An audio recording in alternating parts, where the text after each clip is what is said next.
things are. And I think this is a good topic for Valentine's Day.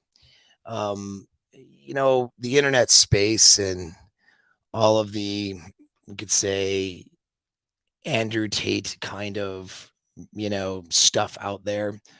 Not really a slamming on Andrew Tate or anything, but that's just what's popular, and people who are trying to emulate that want to talk all about being a high value man, being a high value man, being a high value man, right?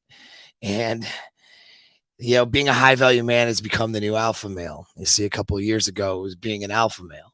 Then that got made fun of, and now it's be a high value man, and that'll get made fun of. It's already getting made fun of, and then until then, we'll come up with the next thing. All right. Um, and it's just a description of trying to be the best guy you can be first, which is pretty easy and simple and generally good advice, right? I mean, that's good advice. But I think people get buried in this idea of being this high value man, this man of status, and not really recognizing what that actually means or why that would be of any interest to women and what the difference is between giving value versus just being high value, right? Um, and I know, like, it's a complicated topic. Actually, it's more complicated. Well, it's not complicated. It just, it takes a bit more thought than you think. And a lot of the internet know-it-alls are gonna, think already automatically. They know what I'm talking about. But I know that they don't, because I have a chance to watch guys in action and a lot. And I see that they don't generally, most people don't approach social situations with women, situations with business networking from a perspective of giving value. And most of these people are doing it from a perspective of taking value. Now, I got to give some credit because I got a new brother. Right? He's Indian. I have an Indian brother now. He's about 120 pounds, 5 foot, maybe two. I don't know. Sorry, Justin, if I'm wrong on your height there. If I gave you an inch off, I cut you down an inch. I didn't mean it. He's this little dude who slays women. All right, just FYI. This guy has access to beautiful women constantly, and he knows how to. His pickup skills are very excellent, and he knows how to make a good connection with these women, and he has as much sexual access as he wants. All right, and he's my friend and new brother. He's a pickup guy, which I usually don't like. I say don't like pickup guys, but a lot of pickup guys are douchebags. I mean, that's just the reality of it. They're not necessarily, good people, and I'm interested in only working with people who are good people. And this guy is out in Toronto. His name is Justin Mark. He's got a channel. I've not looked at his channel yet. But for pickup information, for those of you guys who like pickup stuff, might want to check his stuff out. He's mainly, what he executes in his own life is mainly the club scene and the club game stuff because of what he does as a promoter. But I'm sure he's got, skills in those other areas too. So anyway, feel free to check him out. He's somebody I would endorse because, he gave a presentation over at John from Modern Life Dating had his little dude conference, and he had brought me in to speak, and Justin spoke to, and his presentation was really good. It's congruent with a lot of things that I believe in and say to you guys, and and he's got the results too. So it's not, some of that stuff is just nonsense, but I mean, some of his stuff is pretty good, especially for young guys doing the club scene. Anyway, that's like, I had to give him that plug because him and I were talking about this concept of providing or giving value, and he had it built into his presentation when it came to pickup. And it's something I've talked about as well, but just I liked his explanation a little bit better than mine. Mine was more in the context of, getting that investment from her. And part of getting investment from her is providing value and making what I call a primal emotional connection, which causes her to invest more in the conversation and the interaction, and it moves that process along in the pickup thing, in the pickup world. But and so I talk about that and being, kind of exuding that energy, resonating this energy that's attractive and addictive, to women. And that where you're the guy they want to be with, they're the guy they want to bang, you're the guy they want to talk to, like all that stuff. And that has to do with giving value, right, versus just wanting to take value all the time.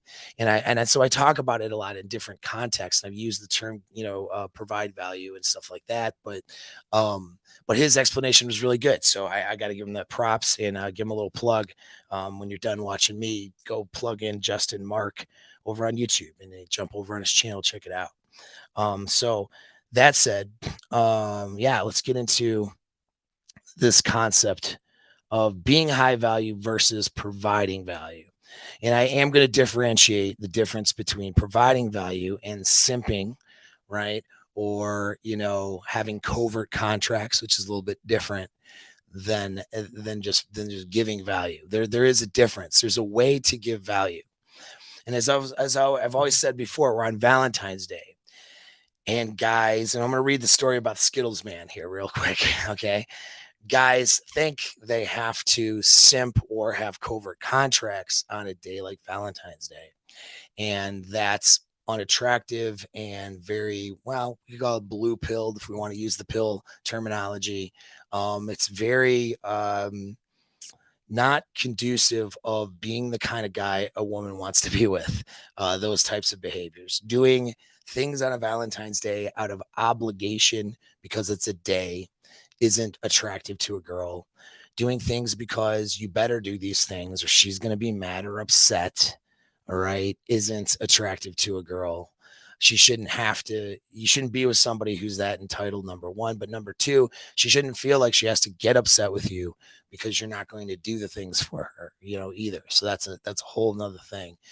And we know that women want to sleep with guys, the guy she wants to sleep with is not necessarily the guy who's buying her all the gifts and chocolates and stuff like that, and giving her all of the gift giving, right? But that doesn't mean that you shouldn't give your girl something.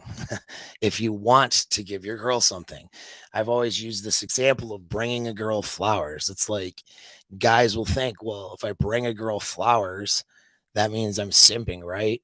No.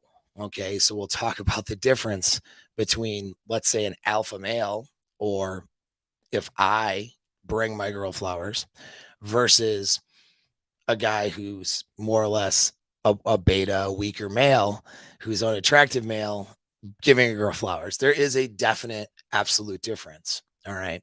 And you don't lose anything when you're giving something from a position of power and authority in that girl's life. So that's what we're going to dive into. But we'll start with the Skittles Man story. Okay. It's a famous, famous, nothing famous in this, in the shitty little corners of the internet. But, it's in amongst like the red pill type people over at Reddit and different places. It's a famous thing. And I'm going to reference an article from Chateau Hartiste, or Royce. He was one of the three R's in that red pill thing. He says a lot of things that I don't agree with, a lot of things that he says, actually, in his articles, just saying. But he has some good stuff in there too. It's not a slam on him. I'm just saying, it's not everything. I don't agree with that, or everything anyone says probably, but certainly this guy, there's a lot of things in there that I'm like, I think that's actually bullshit. But that's okay. We're gonna read this little anecdote and we'll talk about it.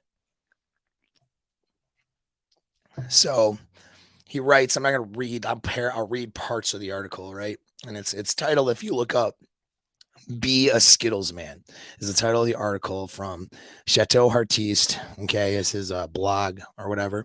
He wrote it in 2009, so it was a little while ago. So just that's a reference. I don't want to, because I'm going to read from his article. I don't want to. I'm not plagiarizing it. You guys can go look that up for yourself. But so yeah, so this is from a funny entry on Don't Date 'em Girl blog. So it starts with some entry from a blog where a girl is complaining about a guy. So it goes like, he had several lady friends who stayed the night at his house and claimed they were just friends. He frequently forgot important details about me, such as the fact that I had a sister, my birthday, and what sorts of hobbies I had. He blew me off constantly, would return calls a week later with the excuse of I was busy. I often spoiled him with gifts, rides, and sex only to receive a bag of Skittles in return. And she put in parentheses, I don't even like Skittles. That was the only gift I ever received from him. I met a new friend and we were bonding over the worst boyfriend stories. And suddenly we realized, boy, a lot of these sound the same. Was his name so and so? It was the same guy. All right. So, so this guy is just, basically the asshole that these girls want to have sex with. And why do girls want to have sex with the asshole, right? Well, and then guys, unfortunately, there's a lot of, in my opinion, a misinterpretation of this story. Not misinterpretation, but um they're implying a certain type of game that is retarded, and I don't recommend that you do it. There's good lessons from the story, but what a lot of people talk about and write about as far as what kind of game you should now implement on girls, it's actually a losing proposition for most of you guys, depending on what your goal is. All right. Now he goes into the next part of the article, where he talks about uh, another guy commented about a wedding, all right, on another blog.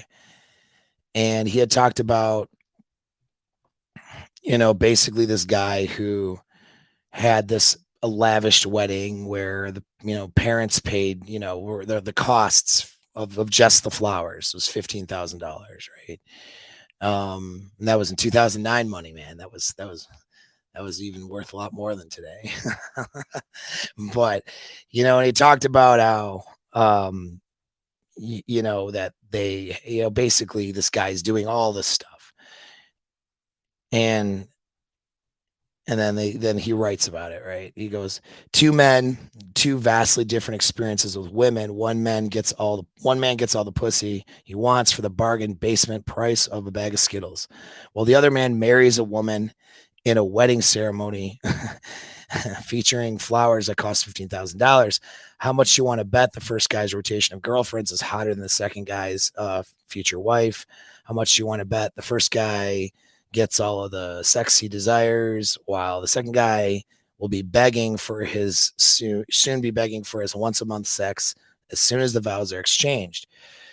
If one of these guys is a herb, who's, I don't know, herb, but who's most likely to be? And this fact, odds are you will get to enjoy a bounty of vagina and love if you act like the Skittles guy. Fact, odds are good you will spend the rest of your life begging for trepid sex from the same old boring vagina if you act like a $15,000 wedding guy. Be a Skittles man. Don't be the $15,000 wedding flower man. Um, blah blah. Let's see. Do I want to read all the rest of this? Yeah, no, I don't. Anyway, that's his assessment.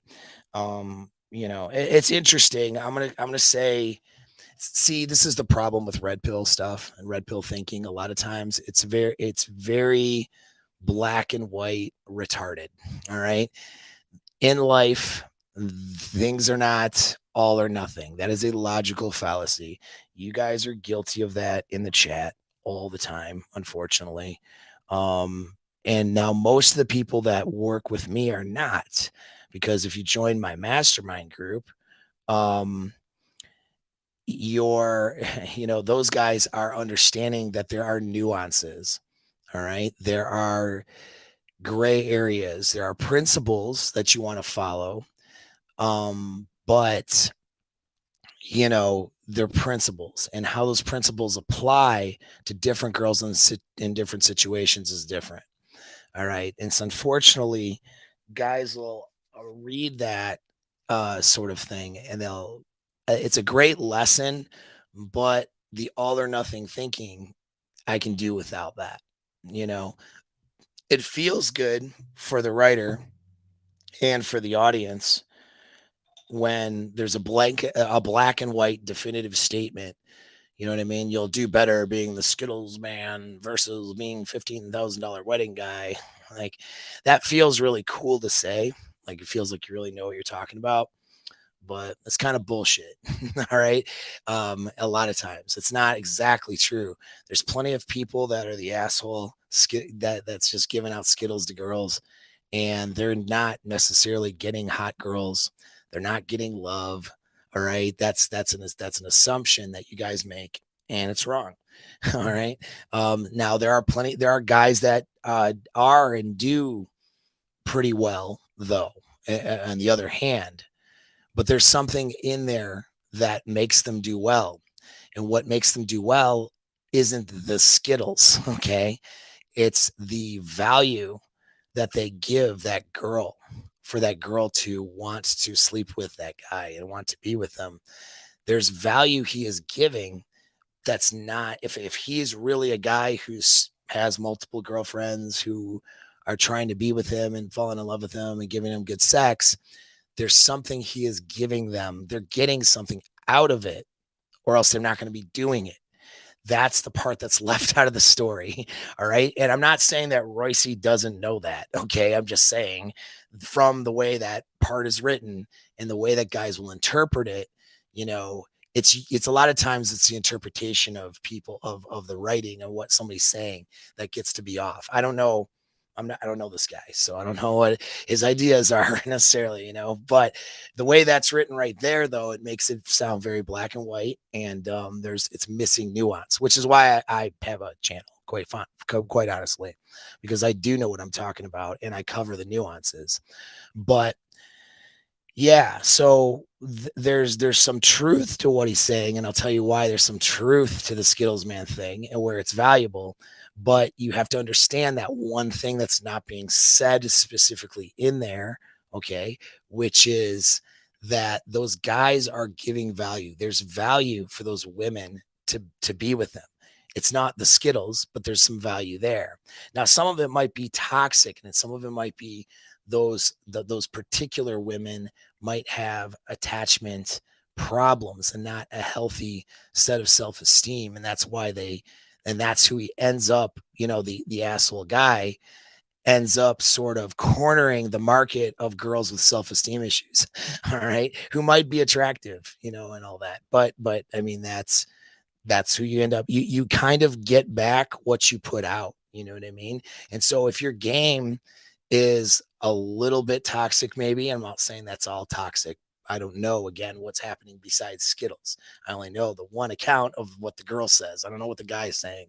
But if it is, there can't, if you, just in general, if your game is a little bit toxic, you're going to get toxic in return, because that's going to be the responses of the girls you're dealing with and the types of women you're attracting. So that's just something to keep in mind, but there is some truth in the sense that the guy may be $15,000 wedding flower guy, although not necessarily true, but usually is often true, is basically in a transactional relationship. And that's why that's doomed for failure, right? And the transactional relationship where she is bargaining based on what he can offer her in transactional things is based on why she wants to be with a guy. And that's a recipe for failure also. So the story, the part that's true about the story is an illustration about how transactional relationships where she is weighing out the pros and cons of being with you, right? And then choosing to be with you based on what you can provide her, which, yes, is providing value, but it's doing it in a transactional sense. That's not the way to go. That ends you up in a divorce. That ends you up with girls that will use you, okay, for those things. And you have to protect yourself from that versus what, you know, what would be called in that red pill space, what Rollo Tomasi side of his writings would call genuine desire, okay, where instead of transactional reasons for being with you, the value that's being provided is more about desire. And so the desire is there, you know, and that's why she wants to be there because of the desire she has and the needs that she thinks she'll get met or the needs that she's getting met through her desire. And that's the relationship you want. Now, it doesn't matter whether you spend a lot of money on a wedding or not, if genuine desire is there. Okay. So if the genuine desire is the reason she is there, and you're a dude who makes $1 million a year and you decide to throw a big ass party and you want to get married and have kids and all that, like, good. Okay. The sex isn't drying up in your life necessarily if your game is good in the relationship. Right. So, like, that's the other side of it. It's not this black and white thing where, oh, if you spend money on a girl, if you buy her a Valentine's Day gift, if you do all this stuff, that you're a beta now and you're going to end up in a once a month sex relationship. Like, that's all that bullshit thinking that can get taken, unfortunately, from the internet space of bullshit that tries to help men. And so that's what, because guys struggle with this thing on Valentine's Day. Like, they know they want to, they struggle. Should I get something for my girlfriend or whatever? Like, what should I do? I don't want to be a beta. Should I be like more like the Skittles Man? Don't be like the fucking Skittles Man. All right. And don't be like $15,000 flowers for wedding guy either. Be like yourself. All right. And as the dominant presence in that girl's life, you do what you think you want to do. That's going to make you happy. And guess what, man? It's okay to do something to make her happy too. All right. It's good. You have permission to make your girl happy, guys. You can do that. It's okay. You're not beta if you do that. It's just fucking ridiculous, some of the ways of thinking. And so we're going to dispel a lot of those things, not just today, but in general. I always do, right? Um, and so we'll get into, like I said, those nuances. So let's talk about needs. Let's talk about being a high value man. All right. So back to the nuances versus black and white, all or nothing thinking, which is illogical. All right. You do want to be a high value man in the sense that you want to be a man who's capable of providing value to others. All right. And that you provide value to yourself, to people in your life. You have value. Well, we should even just talk about provide. Let's take the word provide out for a moment and look at just having value, right? So you want value just because of who you are. All right. Women fall in love with who a man is, not, they don't fall in love with what he does for her. All right. So I'll say that again. And I'm not the first person to have said this either. All right. This has been said by different people. And when it's said, and I've said it too, and I agree with this statement, she does fall in love with who you are as a man, not, she's not falling in love with what you do for her. Okay. That being said, that doesn't mean you don't ever do anything for her. All right. It just means, though, the reason for her loving you has to do with who you are. What you do in terms of action, whether it's for her or for somebody else or for yourself, or for the world. That's a part of who you are. Okay. Your actions are a part of who you are. All right. So doing something for her is okay when it's a part of who you are. When you're doing something for her because you're trying to win her over or win her love, that's now when you've crossed into covert contract and simping, and that's where you're looking to take value or have a value exchange instead of give value. You see the difference? And so that's what we want to look at. All right.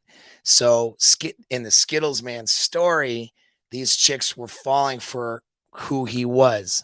Maybe. I say maybe because we're going to talk about another dynamic here, which is a trick. It's a trick, and it does work in game, but it works badly. All right.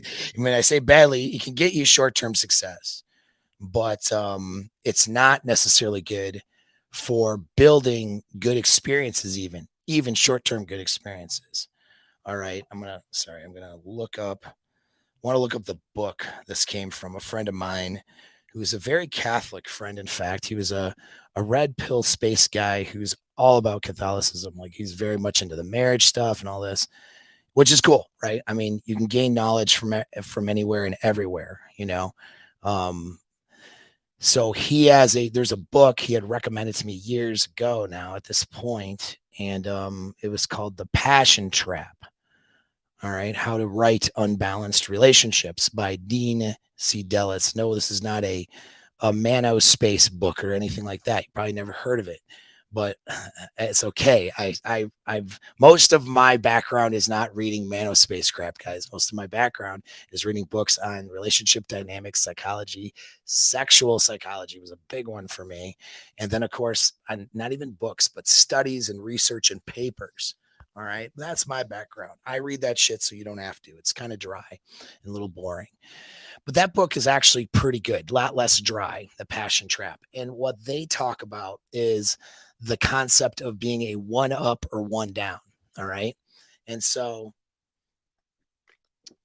to summarize that concept, it's this idea that there's somebody who is more or less on the one up, which you could call that person the person that is more or less leading that relationship in a sense, right?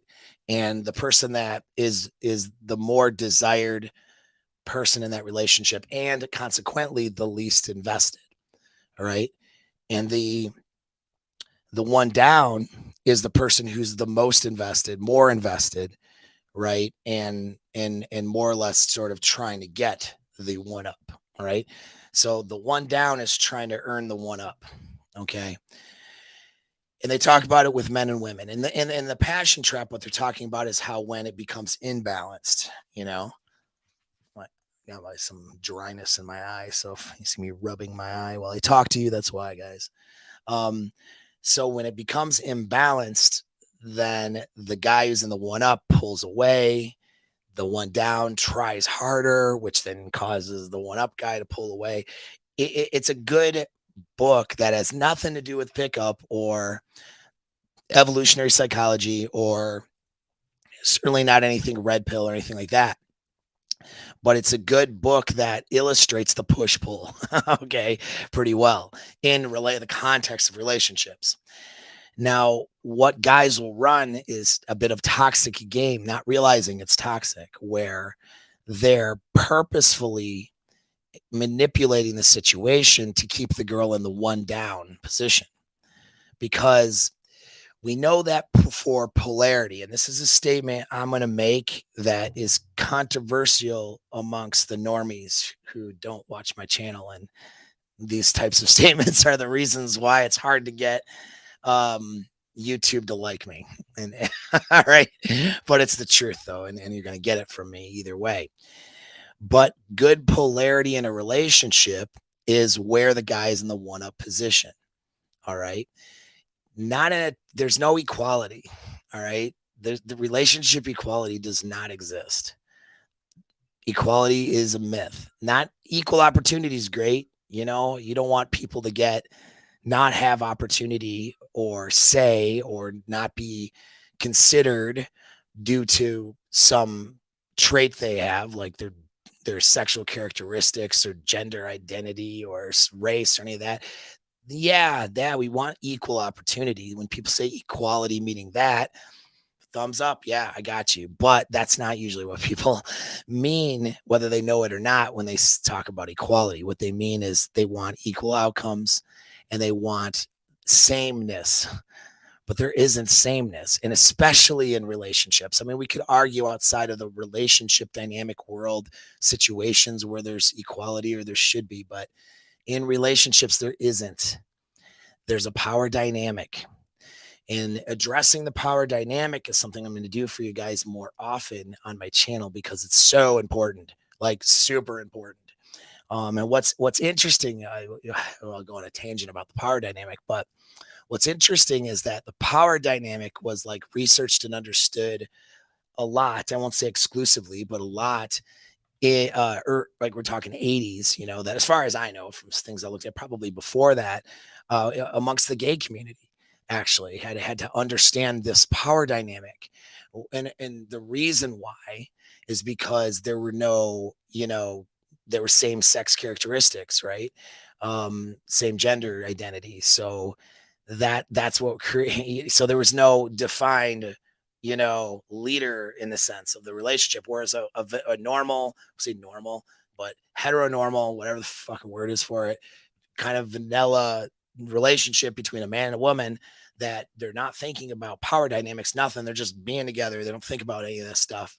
You know, naturally the guy ends up in the dominant role, and naturally the woman ends up in some level of the submissive role. Okay, traditionally, most of the time, and it's to some degree, right? Like some women are really, really submissive, and then some women are, you know, more towards the middle. And same with guys. Some guys are super dominant, some guys are more towards the middle. And then there's actual psychological study and research on power dynamic in heterosexual relationships. But a lot of this was researched and looked at when looking at and sort of understood amongst the gay community, because if you have two men together or two women together, right? Well, it's not by default the guy being in the man role, right? So you have to have a top and a bottom. You've probably heard of that, right? And so that's where that having more of a defined idea of that power dynamic is something that gay couples will sort of understand or have or even have discussions about, where that's not a discussion heterosexual couples are usually having, or an idea that's even presented, which I think is a mistake. You know, I think understanding the dynamics of your relationship and being able to understand, like, for her to understand her role and the level of submissiveness that the guy would want that she's with, and the level, and for the guy to understand the level of dominance that she would want. I mean, I think that's a good discussion to have. That's something that probably needs to happen a bit more often. All right. But there's a lot that's a definite part of this is this power dynamic. And generally speaking, back to heterosexual relationships where my expertise is, because it's definitely not on the other stuff. Um, back to that, like generally speaking, okay. The man is in the one up spot. Okay. It's not, there isn't equality doesn't happen. And as I explained with the Luca videos on communication dynamics and how to communicate effectively, right, with women in your relationships, go look at the Luca communication model. As I explained in that, when you think there is equality, it's not actually the woman's in charge due to Brafalt's law. Okay. Brafalt's law is a scientific law, applies to the animal kingdom as well as us humans, which is that shows that women are the mate selectors, right? And that when women find no longer have a use for the male in a relationship, then there is no relationship. That's basically summary of Brafalt's law. And it holds true in our human relationships. If she has no more use for the guy, relationship's basically over, whether there's official breakup or not, right?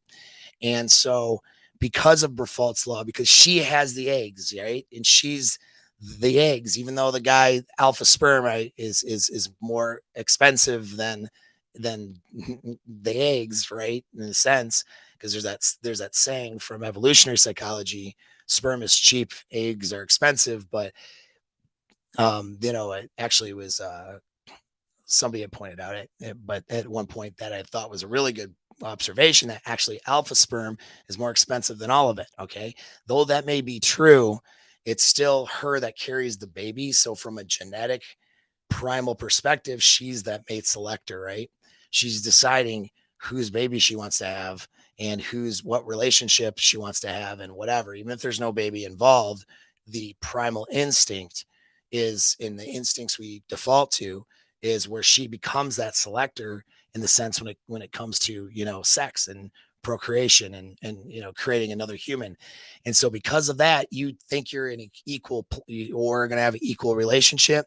It's not. What ends up happening is the she has to be happy, or else, whatever it's like it ends up turning into a situation where he is making her happy, which essentially puts her in charge of the relationship.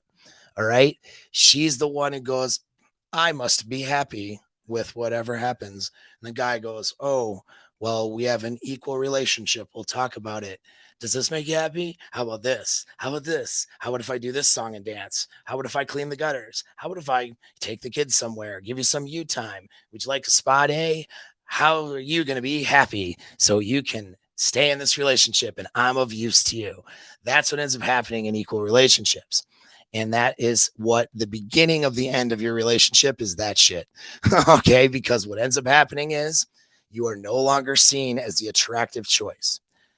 Hypergamy. We know it's a real thing. And so what happens is she needs to see and believe and subjectively think that you're the best genetic option that she can mate with in order for her to be happy in a actual relationship with you. And that includes casual ones with no commitment. Even that much, she wants to believe that she's going for a guy who's genetically better than she is. Not equal, not equal. That's not where attraction is. It's better than her. Okay. So as soon as this is why marriage counseling fails a lot of times, because they come to the table with a communication model and this idea of, well, you two are in an equal partnership. And let's talk about this equal partnership that you call a relationship so that you guys can make each other happy. What ends up happening is the guy works on making her happy the entire time. And he's happy if she's happy. Happy wife, happy life. You guys heard that one, right? And it turns into a slavery situation for the man. I mean, that's just what it turns into by default. And that's not a situation she wants to be in most of the time. I mean, there's some women who are kind of trashy in their thinking. They were raised poorly, had poor examples, and they're there just to use men. That's just what they think like. That's not every girl. That's not even a high percentage of women.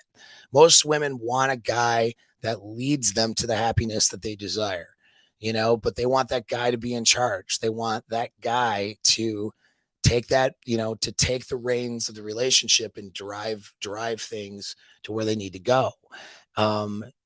Most women are internally wired to follow a man's leadership. It's a counter narrative through feminism and social conditioning that says, don't follow a man's leadership because men and masculinity is bad. And if you do that, it's going to lead you in a bad place, which is abusive or, being left with babies and no child support, or it's a hyper focus on bad things that have happened to women when they've gotten with the wrong guy. And that becomes the counter narrative to male leadership across the board, which is why relationships are failing. Women in the West particularly are being raised with a feminist narrative that's very, very wrong.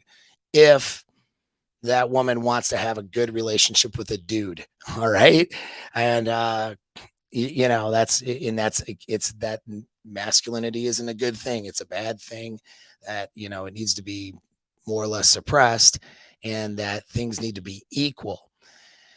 Well, that equality narrative does not mean equality, because it doesn't exist in a male-female relationship, all right, or really any sexual relationship dynamic. I mean, you could even take same-sex relationships, there isn't that equality. Somebody will end up in the dominant role, whether they want to be there or whether, they're trying to get there or not. And that's just the way it is, because we're human beings and we have dominance hierarchies. That's how we're built biologically, genetically.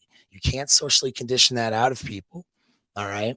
So, and again, not having equality in terms of leadership or whatever doesn't mean that the other person is a lesser person or a bad person or not an asset to the relationship or, isn't going to get their needs taken care of. Like none of, it doesn't mean all those bad things. I know most of you guys in my audience know that, but it's worth saying and saying it the way that I'm saying it, because these may end up being conversations that you find yourself in, not trying to be in like some weird red pill conversation, but you may find yourself in a conversation like this and then tripping over your own tongue and making yourself look bad because the other person just doesn't understand what you're trying to convey to them.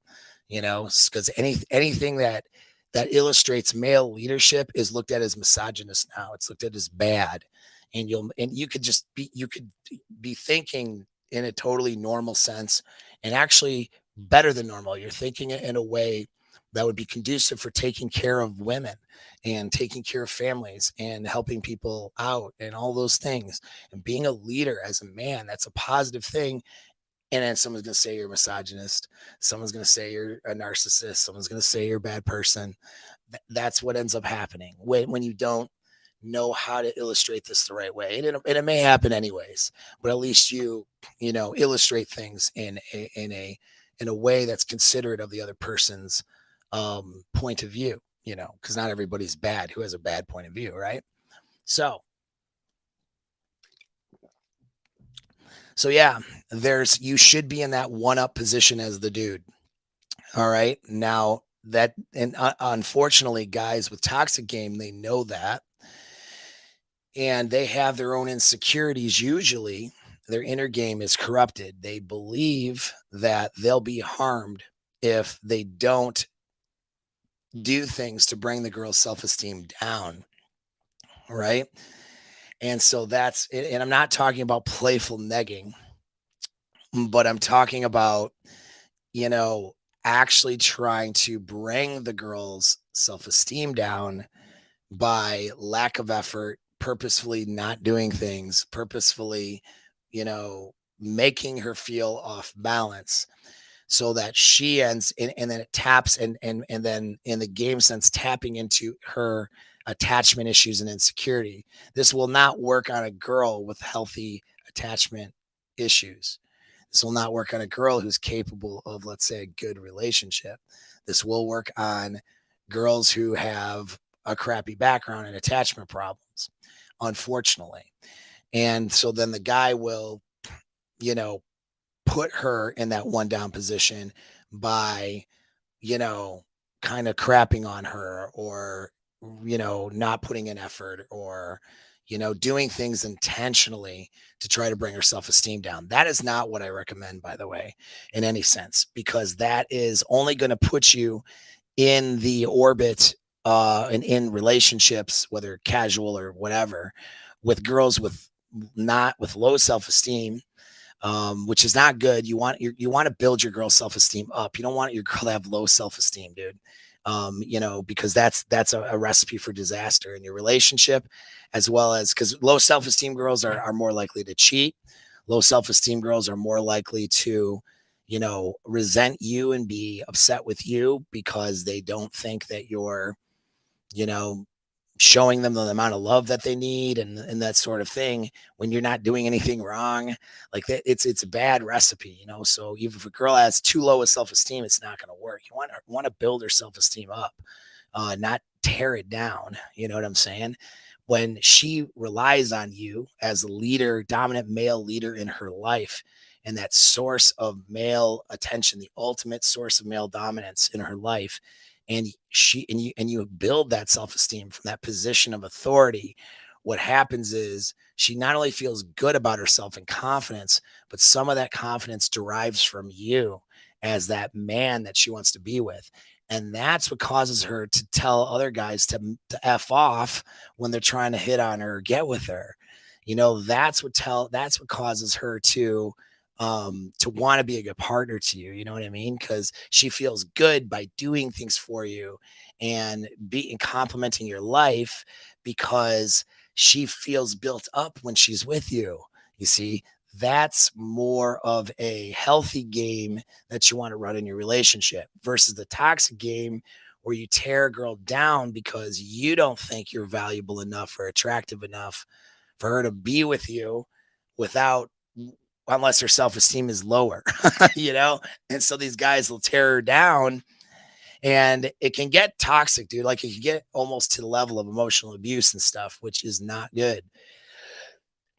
And most girls who listen to this kind of content, who don't understand, the perspective and have empathy for men, which is most women, unfortunately. I mean, it's just unfortunate. It's truth. This is why they get a bad taste in their mouth. One of the reasons, I mean, there's a bunch of reasons, but one of the reasons is because they hear about being in a position of authority as a man, and they're not thinking about a guy who's a good dominant leader, the kind of guy that they would actually want to get with. They're thinking about the guy who in that leadership role would abuse that role by cutting the girl down in order to try to maintain his position of dominance with her, right? And so the girl thinks about, and that's natural, not that's natural to do that. Why is it natural? Because people tend to focus on the negative, and they tend to focus on the bad things that could happen to them in order to avoid it versus focus on like the positive. And so that's why women have sort of a bad reaction to these conversations sometimes, because they don't understand that no, like being a dominant alpha male leader means in a good way means being a benevolent leader and actually building a girl up who has healthy self-esteem already. So you want a hot girl who has healthier self-esteem already. The hot girl with shitty self-esteem is going to be a problem for you. All right. Trust me. Okay. So you don't want that. You want to, and if she doesn't, she's a little lower, or she's lower on her self-esteem in the dating process, you want to build her up. You want to help build her confidence. And if she's a toxic person, she's somebody who will run off and do bad shit when she feels confident, in which case then you're going to dump her, right? You're not going to let those boundaries get crossed. So, but that's part of providing value or giving value. All right. You're giving confidence. You know what I mean? You're giving her that confidence. And that's a reason she'll have genuine desire for you. And giving a girl confidence based on how you treat her, it comes from a place of who you are as a man. And then you're giving her that confidence because you're building her up because she's your chick, right? And you want her to have high self-esteem because she's a representative of you. That right there is giving value to her, and it makes her feel valuable, and it makes her more emotionally attached to you in a healthy manner versus trying to get out of this deficit because she feels insecure. The deficit thing, where you put her in the one down position due to toxic behavior, does work, unfortunately, short term. So guys will think, I got these girls because I can do this. But the problem with that is it's like black magic versus white magic, right? This is like the evil magic. So the evil magic used in that way can work. It does work, but it doesn't work long term, and it creates a toxic dynamic between you and this other person. You know what I mean? And so the only time those relationships work long term is when the guy changes his strategy during and isn't so toxic. You know what I mean? So I'm going to pause here because we got some super chats and questions, and I really appreciate that, guys. So I'll leave it to Glenn to let me know what's up. What do we got, Glenn? Yo, so we got 4 questions, no super chats as of yet. Come on, guys, get those super chats in. Show some support. We got Charlie Collins. He asks, when was the last time Paul cold approached a woman? Now, what Charlie doesn't know is that I seen Paul walk down the street in San Diego and women cold approaching him. All right. So But yes, he wants to know when's the last time you, sir, cold approached a woman. Yeah, man, that's a great question. Because you always want to know receipts, and I'll let you know, if you have a chance, if you're paying attention, I don't like to talk about myself because it's not me. I'm going to because you asked the question, so it's not I'm not dodging it. But I don't like to talk about myself here because I don't want you to be me. I want you to be you. All right, and I don't. Me bragging about my success and what I do, it's not going to help you with your success necessarily. All right. Yes, it's good for marketing. Yeah. And there's some level of some things you do for marketing, but it's like my notch count, how many girls I pull, this and that and the other. Guys like to jerk off to that shit and and they get a dopamine rush knowing I'm watching this guy, I'm gonna buy his course and he has all these lays and he does this and he does that. It's a cult personality situation. They get involved in idealizing someone, and that gives them dopamine, right? It makes them feel like they're being successful because of the idealization. Good coaches, good, professionals will do things to mitigate that. And this is what I do. I don't want a guy to idealize me and then not do the work for himself. So I'm not running around talking about the shit I do. First of all, I have a personal life. And in my personal life for women, all right, girlfriend, LTR, women in my life in general, women in my past. And I've learned that I need to protect those women and protect the experiences that we've had. All right. Not just blast them on the internet. So that's thing number one. All right. But this is my personal life, stays personal. But thing number two is my receipts are the results of my clients, the results you guys get, the results other people get based on executing the things I'm saying, because that's all that matters. If someone can't execute what I'm saying and get results with it, then it's not going to be good for them. Then don't use that, I guess. They're either using it wrongly, probably not using the right way, or just maybe it doesn't apply to their situation or whatever. But what matters is the results you get, not the results I get. That being said, cold approach all the time. Even with LTR scenarios, I mean, it's a lot less, of course, but like over the weekend. So over the weekend, I was visiting Justin. Justin has a club promoter out in Toronto. We're celebrating John from Modern Life Dating's 100,000 subscriber. He's gone viral recently, and he's really hit a bunch of viral things and videos, and he's done the work marketing, and it's good, man. It's a good thing to celebrate those things. It's good on him. I've watched him make improvements in himself on a personal level over the course of the last few years that have been transformational and amazing. You know what I mean? He was always a good person at heart, but he had, just like we all do, myself included, he had his own struggles, and man, he has made personal transformations like nobody else. And now it shows in his products and his performance too. So we're just out celebrating that. Well, part of it we had a table at the club, and I don't do club game. That's not what I do very often because I'm not this guy who goes to clubs, but I'm a great wingman. Right. And so we were bringing girls in, over the table. I had brought in groups upon groups upon groups of girls and to hang out at the table, and they were all good looking. So that's a cool approach right there. Being able to talk to women like that. When I was single, all right, not too long ago, like over the summer, I had no problem cold approaching, closing, and getting laid off of that. So, I mean, cold approach is easy for me. Cold approach is my preference. Something I'm more qualified to teach than anything else. I mean, I can teach a guy on how to do their Instagram game and how to do their text game and stuff like that, and in use of the dating apps. But that's not my favorite thing to do in my personal life. When I'm a single guy, or if I'm sourcing for threesomes with a girl I'm with, or if I'm bringing girls to a table at a club, or if I'm wingmanning. When I was in Miami, I was wingmanning a bunch of guys, and actually I was at that time single. So the last time I went. So I mean, I had no problem cold approaching girls everywhere. And so, I mean, yeah, it's been a bunch within the last year, if you want to know. But that being said, I could take a break from cold approach to close to sex close for the next 10 years if I want to, and I have more experience than most of the people out there. I mean, that's the reality of it, man. I'm an older guy who has a lot of experience in this stuff. If you're wondering. So cool. Next question. Next question comes from Tissy Z. I can't even pronounce his name, man. I get butchered that all the time. How many guys in your names, man? I swear. Yeah. He goes, Paul, our Apex Mindset. Can you link that guy's channel? He was talking about the guy in Canada that you went to go see. Yeah. I can.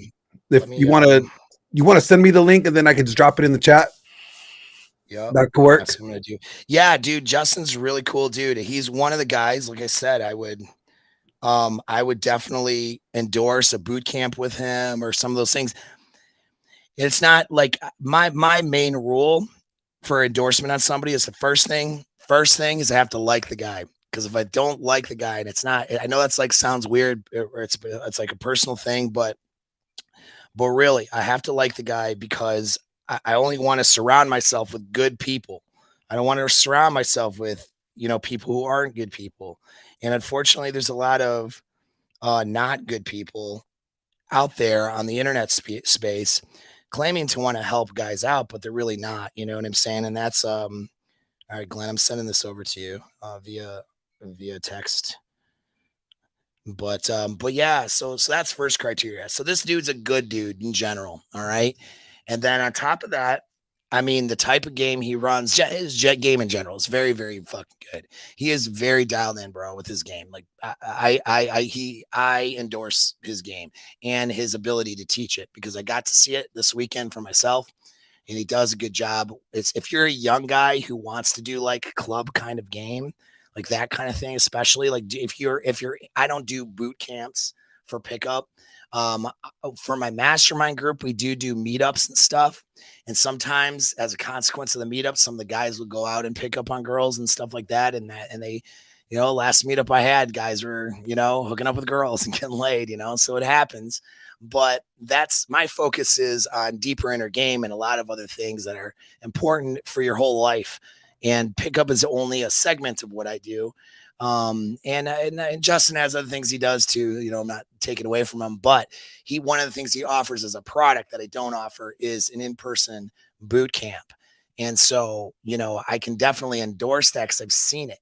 You know what I mean? I've seen him teach, and I've seen his students in action. They do very well. They are on the right track when it comes to making that social connection with women. So, and you'll learn a lot of things from him. So yeah, hit it up, dude. Go check it out, man. I don't know what his YouTube channel is like. I know his cameraman is top notch. So that's kind of another reason he's in Toronto, which is not far from me. And I'm wanting to maybe do some work for the new channel I have, for some production value stuff I need to improve on. Right. But, so is his producer is like his camera guy is top notch dude, good guy and good at what he does. Whoa, what is this? Why do I feel like you're cheating on me right now? What is this? Yeah. Well, you're not filming my reels, bro. You're my show producer. It's totally different. He's not gonna produce my show. We can work together. Yeah. But he's got to meet with him and do like short videos and you know what I mean? Do the scripted content, not so much this. We got a super chat from T Diamond 00. $5.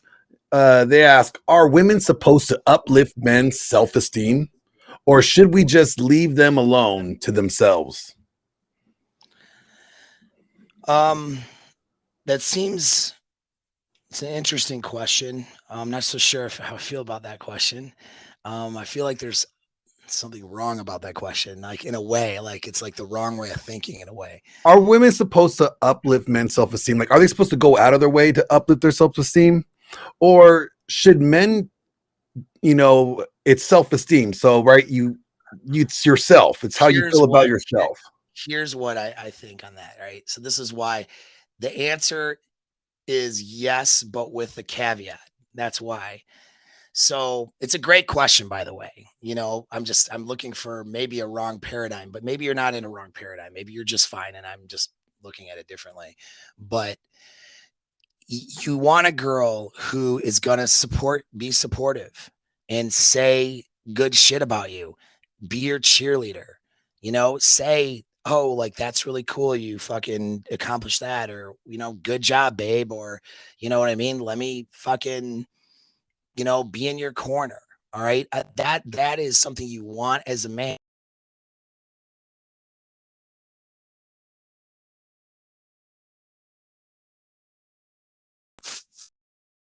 Reason that it's such a rare quality sometimes it seems to have a good supportive woman that is in your corner and a cheerleader. That is something that a woman can provide a man as far as raising her value. Like all this shit about, well, do I hook up with a 22-year-old hottie or do I hook up with a 40-year-old hottie?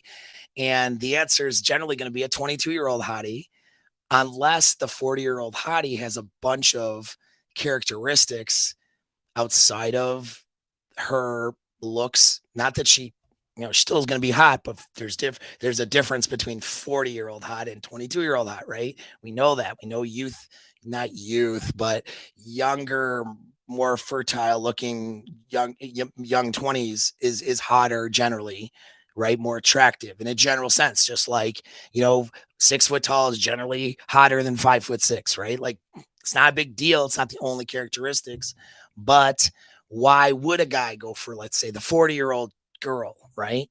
Well, if she brings a bunch of qualities to the table that the 22-year-old is too inexperienced and maybe dumb to bring to the table, 40-year-old girl wins, dude. Like for real. The unfortunate part is though, in our culture today, in most places like in the United States, especially, women by the time they're 40, not all of them, but most of them have a real shitty attitude and an attitude of entitlement. They come into dates like it's a fucking job interview. You know what I mean? They're sitting in front of a guy who's high value dude who makes presidential money. You know what I mean? 400 grand a year kind of guy. He can do whatever the fuck he wants. And then she's sitting here putting her demands on this dude because she's been taught like right away, date number one, and interviewing this guy like he's on the chopping block for the next date or whatever, just because she's a woman who has losers simping for her, because any woman will have guys going after her. It doesn't matter. If she's remotely attractive, doesn't matter her age. And this girl will show up to a guy who's a valuable guy, a high value man, and then put all these, like, she's not fun and just hanging out. She's filled with baggage, bitching about her last relationship. You know what I mean? Acting like entitled or whatever, like just, but being fun, but then not being fun, right? And it's just like, if you're a guy like my age and you're going, I could be with this girl in her 20s who's fun and doesn't give a shit and I have a good time and and who's super attractive. And then she has some immaturity and some quirks, some stuff that's a consequence of her lack of experience. I could be with that one, or I could be with this 40-year-old woman who's not matured since she was 22 because she's been drinking the whole time and she has a ton of baggage and a bad attitude. Like, why would I pick the 40-year-old? Why would I pick the 40-year-old? Right. And so, Hey, Paul. So, T I'm getting Diamond, to the, T Diamond, did a follow up, yeah, and they said because it was told to me never to do anything for a man by a right. woman Bad who are older advice. than me. Yes, I got it. Hey, I got it. You got bad advice. T Diamond's the best, by the way. She's here all the time. You got shitty advice. I don't fully blame you for it. I mean, that's why I'm saying what I'm saying, though, too, especially for my female listeners, because I want the 40-year-old woman that takes care of herself to have good relationships. And there's no reason she shouldn't be able to have that. It's harder. That's way tougher for a 40-year-old woman, I feel like, than it is for an attractive 40-year-old guy. I feel like it's way fucking tougher. You know what I mean? In my 40s, I enjoy being single. I don't know many when I'm single, okay, I enjoy being single in my 40s. I don't know many women who enjoy being single in their 40s, and I don't blame them because it's really tough. You guys who are listening to me here, right, and now listen to your stuff on the internet, you don't actually see as often the other side of what the chick actually goes through with some of these fucking dudes, man. It's a nightmare. And the hotter she is, like the worse it is. Like, because the good dudes, a lot of times, guys who are valuable often don't have the confidence, to engage her. And even when they do, they get sort of ate up by overconfident loser guys who are just and if they're sourcing like the girl is on the internet sourcing or dating apps, it's like worse because guys get now confidence they wouldn't have in person on the damn app because of the screen. And it's like the shit that they'll say and it's just and do and how unattractive they are to these women is unbelievable. And they treat them like shit because they're 40 or whatever. Like, and that's not okay. Like, what the fuck? So, like, I have empathy for these women, dude. Like, I really do. Now, that doesn't give them permission to act shitty the other way. Like, the solution to a problem of people treating you shitty isn't to treat other people shitty. See, then that's where back to the concept, like, you do get what you put out into the world because we're social animals, not because of horoscopes or something. If you put out a shitty vibe and this sort of shitty, don't do anything for a man, blah, blah, fucking blah, a narrative that's being told to you, right? As the recipe, okay? You're only going to get guys who are shitty dudes and who are guys who are low confidence and wanting to put up with that. And usually not having healthy parts of their other parts of their lives. They're missing things in their life. And so their confidence is low and they don't have a healthy framework in their mind. That's who you attract when you act like that out there. And by the way, works the other way for you as guys, which is why I'm talking about this whole thing about giving value. It's like, what kind of people do you want around you? I repel shitty women on purpose, and I'm okay with that. Or I purposefully brush them off in a kind way because I don't want them. I don't care what she looks like, dude. You know what I mean? And believe it or not, there's enough women out there that they're pleasant to be around. They may have their problems, like, they're not perfect, they're human, whatever. But who fucking cares? We're just chilling, we're chilling, right? We're having fun at an event. Fucking whatever, even if it's a casual sex partner, we're just gonna have sex and hang out. Who cares, right? You start getting into a relationship, sure, you start getting deeper into that person, but you can have great interactions with women who treat you great when you act great to other people. And that goes both ways. And yes, unfortunately, there's a narrative that is destroying a woman's ability to be successful in dating. But she's a lot of these women get a built up arrogance thinking they're being successful when they're really not. It's kind of like those dudes who follow a guy wanting to idolize a guy, and you're not doing anything in your own life. You're just getting the dopamine hits from following this person. You know what I mean? You're following Andrew Tate, and I'm not slamming on Andrew Tate because it's not his fault necessarily that the guy is doing that. He's just going to take your money one way or the other. The guys that follow him and better their life, cool. That's what they've done with that information or whatever, right? But there's guys that'll follow him just to try to get the dopamine hits of following this guy, and they don't do any of the fucking work. It's not going to get you anywhere, right? Well, it's the same kind of thing. You know what I mean? These girls are, they're putting out what they're getting back, in other words. And so that's that. What was that? I just got way off the rails. What was that original question, bro? There's a reason I'm got on this The topic. question was, are women supposed to uplift a man's self-esteem, or are we just supposed to leave them alone? So, right. So back to it. Yeah, dude. Like, you want to pick a girl who's going to be a cheerleader for you. Not because you need it, though. And that's the other side of it, right? So, like, you should have outcome independence. My self-esteem is not predicated on what my girl says to me. She tells me some bad shit. I'm not going to like it. Okay. I'm not going to feel good about it. But that's just because I don't like that she has this bad feeling about me. That's as far as it goes. I don't think I'm a piece of shit because she says I'm a piece of shit. Not that she says that, but I'm just saying. If she were to say that, if a girl you're seeing says you're a piece of crap, you're a narcissist, you're this, you're that, because she told her no one day. All right. If that's what happens, it's like you're not gonna like it. Of course, you're not gonna put up with disrespect. That's a boundary.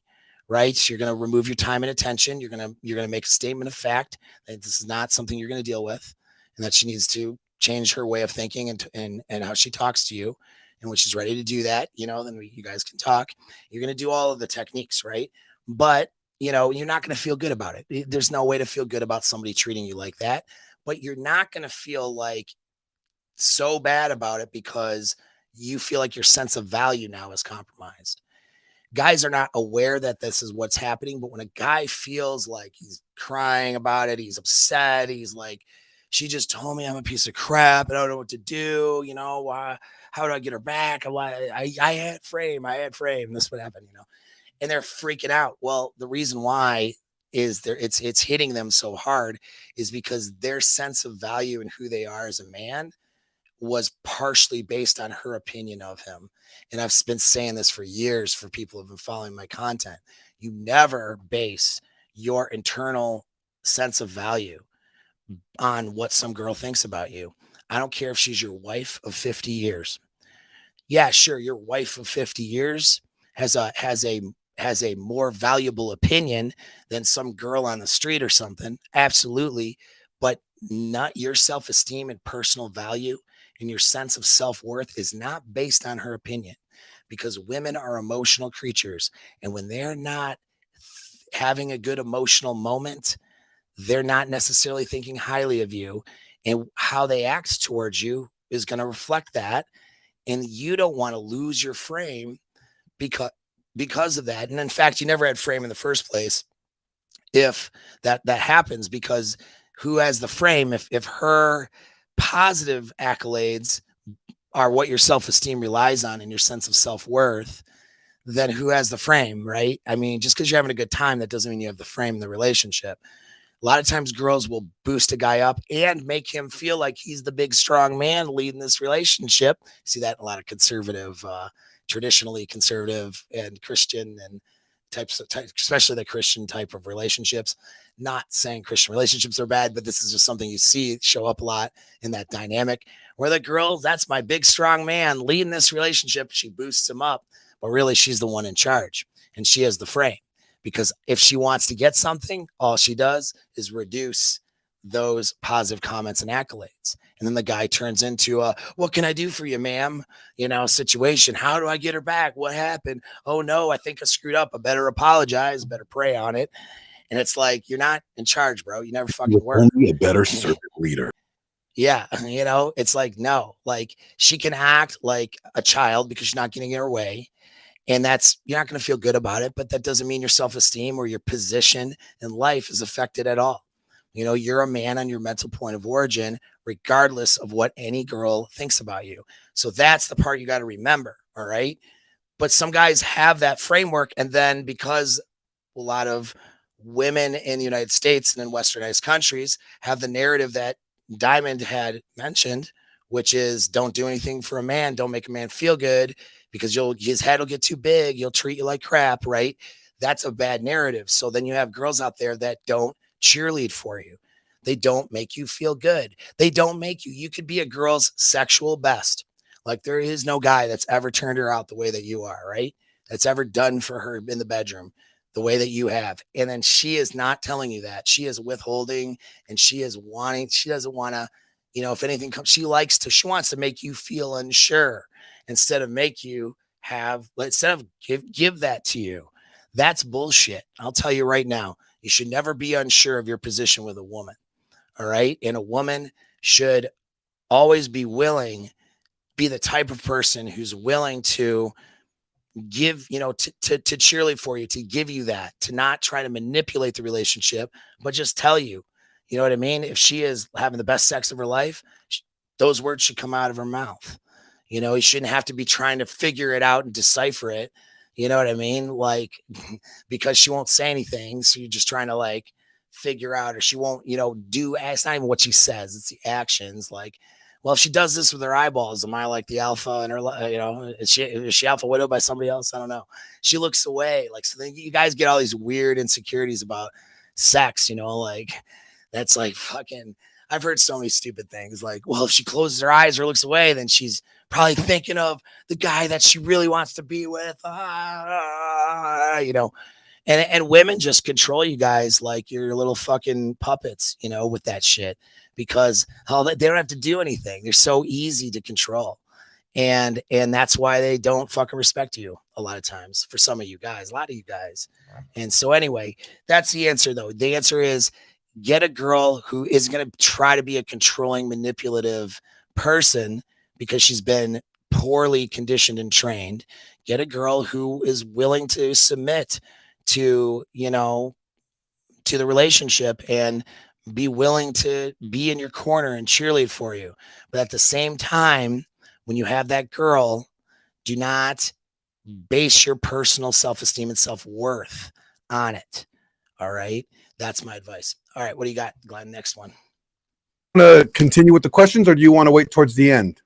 Well, we can wait towards the end. Okay. Oh, well, we'll just wait towards the end. All right, cool. So back to value. So a lot of guys do the right thing on focusing on their personal value. You know what I mean?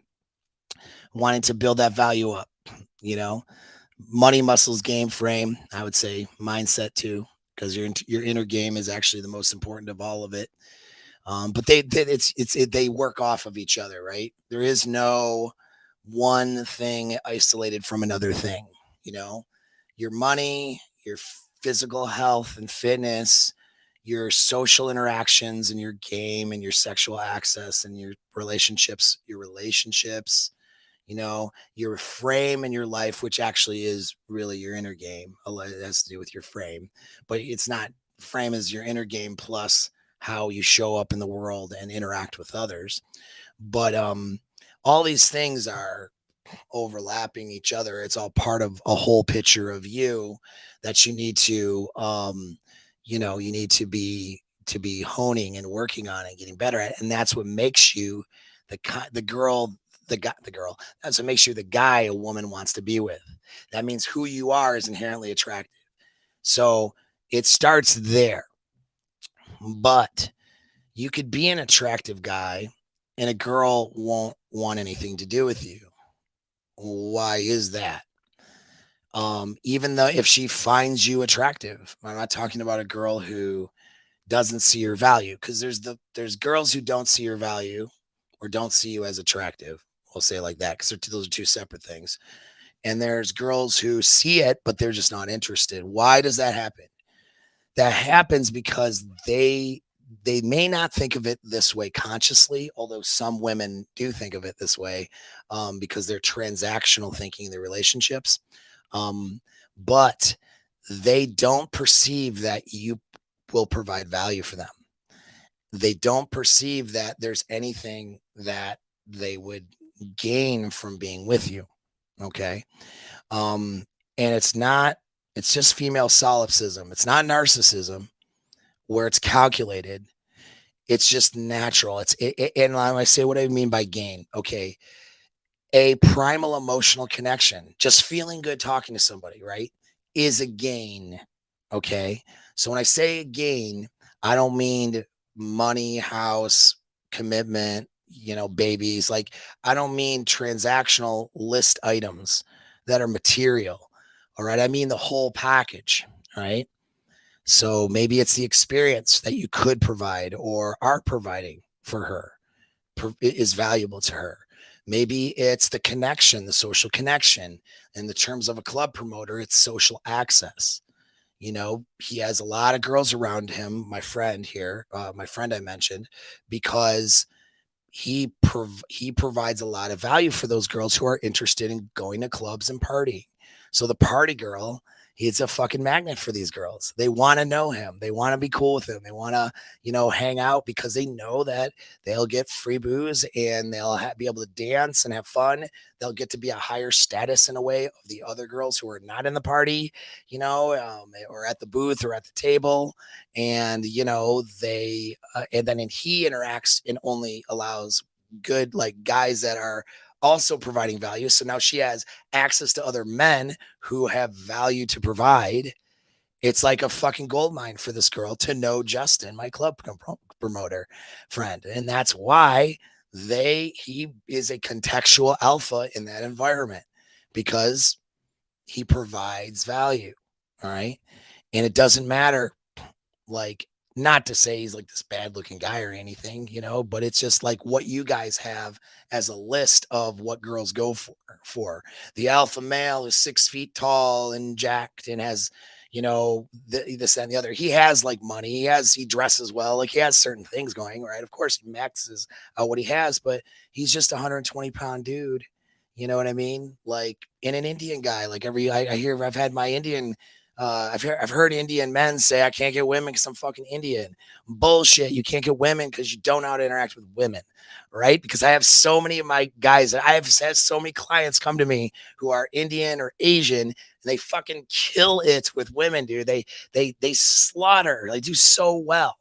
All right. Their race and their facial features or their body type does not hinder them when they have their shit together. They have their game together.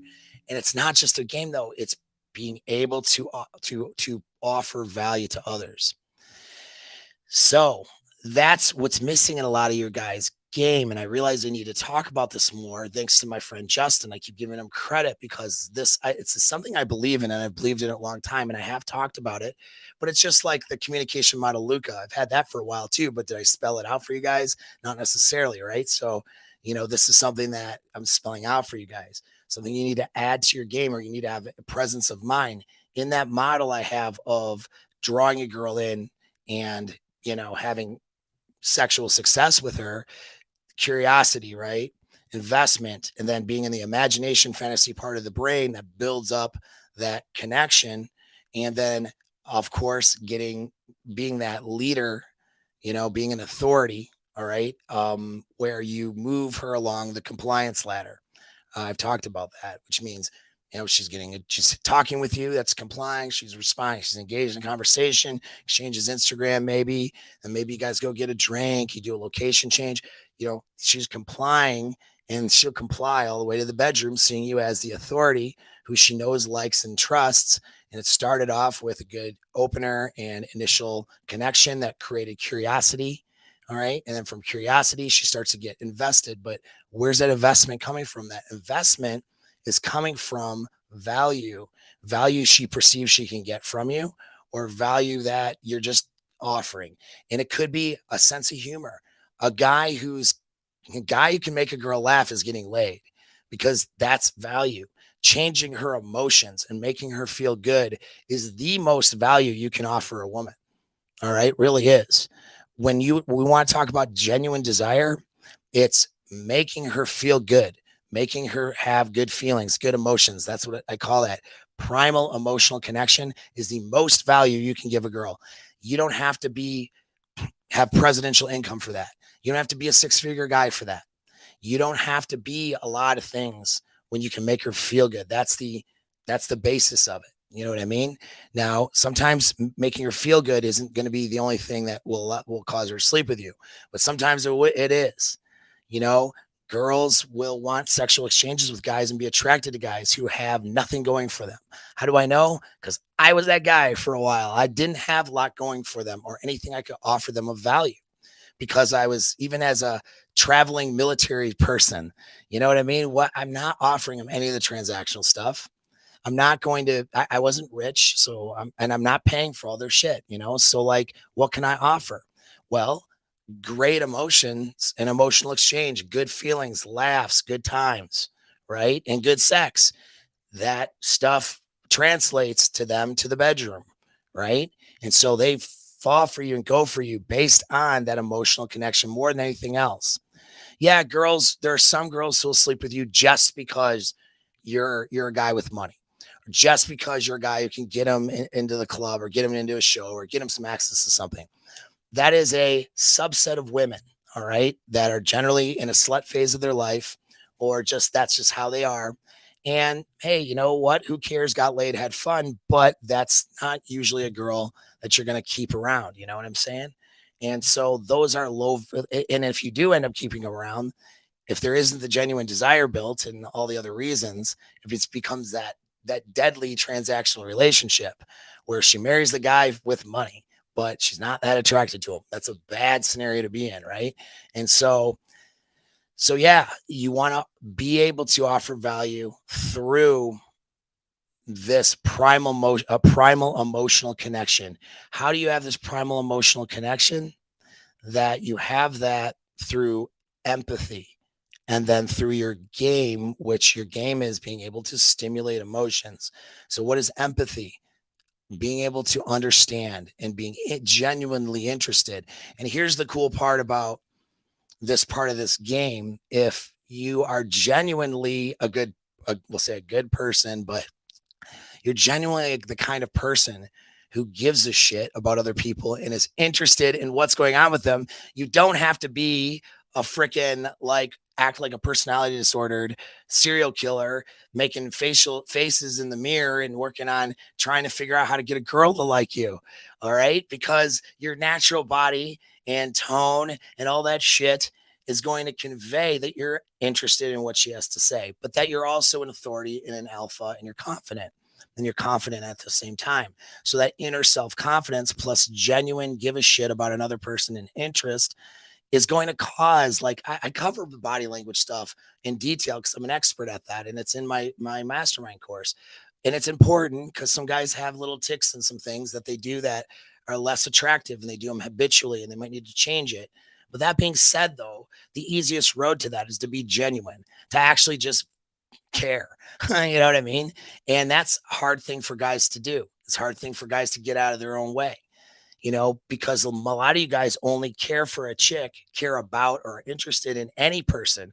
Because I tell you what, if you do this with chicks, you're probably doing it with men too and everyone else. You're only interested in another person because of what they can do for you or the potential of what you're trying to get from them. That right there is a bad paradigm to be in. First of all, you're not going to be a person that people are going to want to be around all the time, and you might not realize it or know it. Okay. But that's where you're trying to take value. All right. You're only interacting with people because you can get something out of them.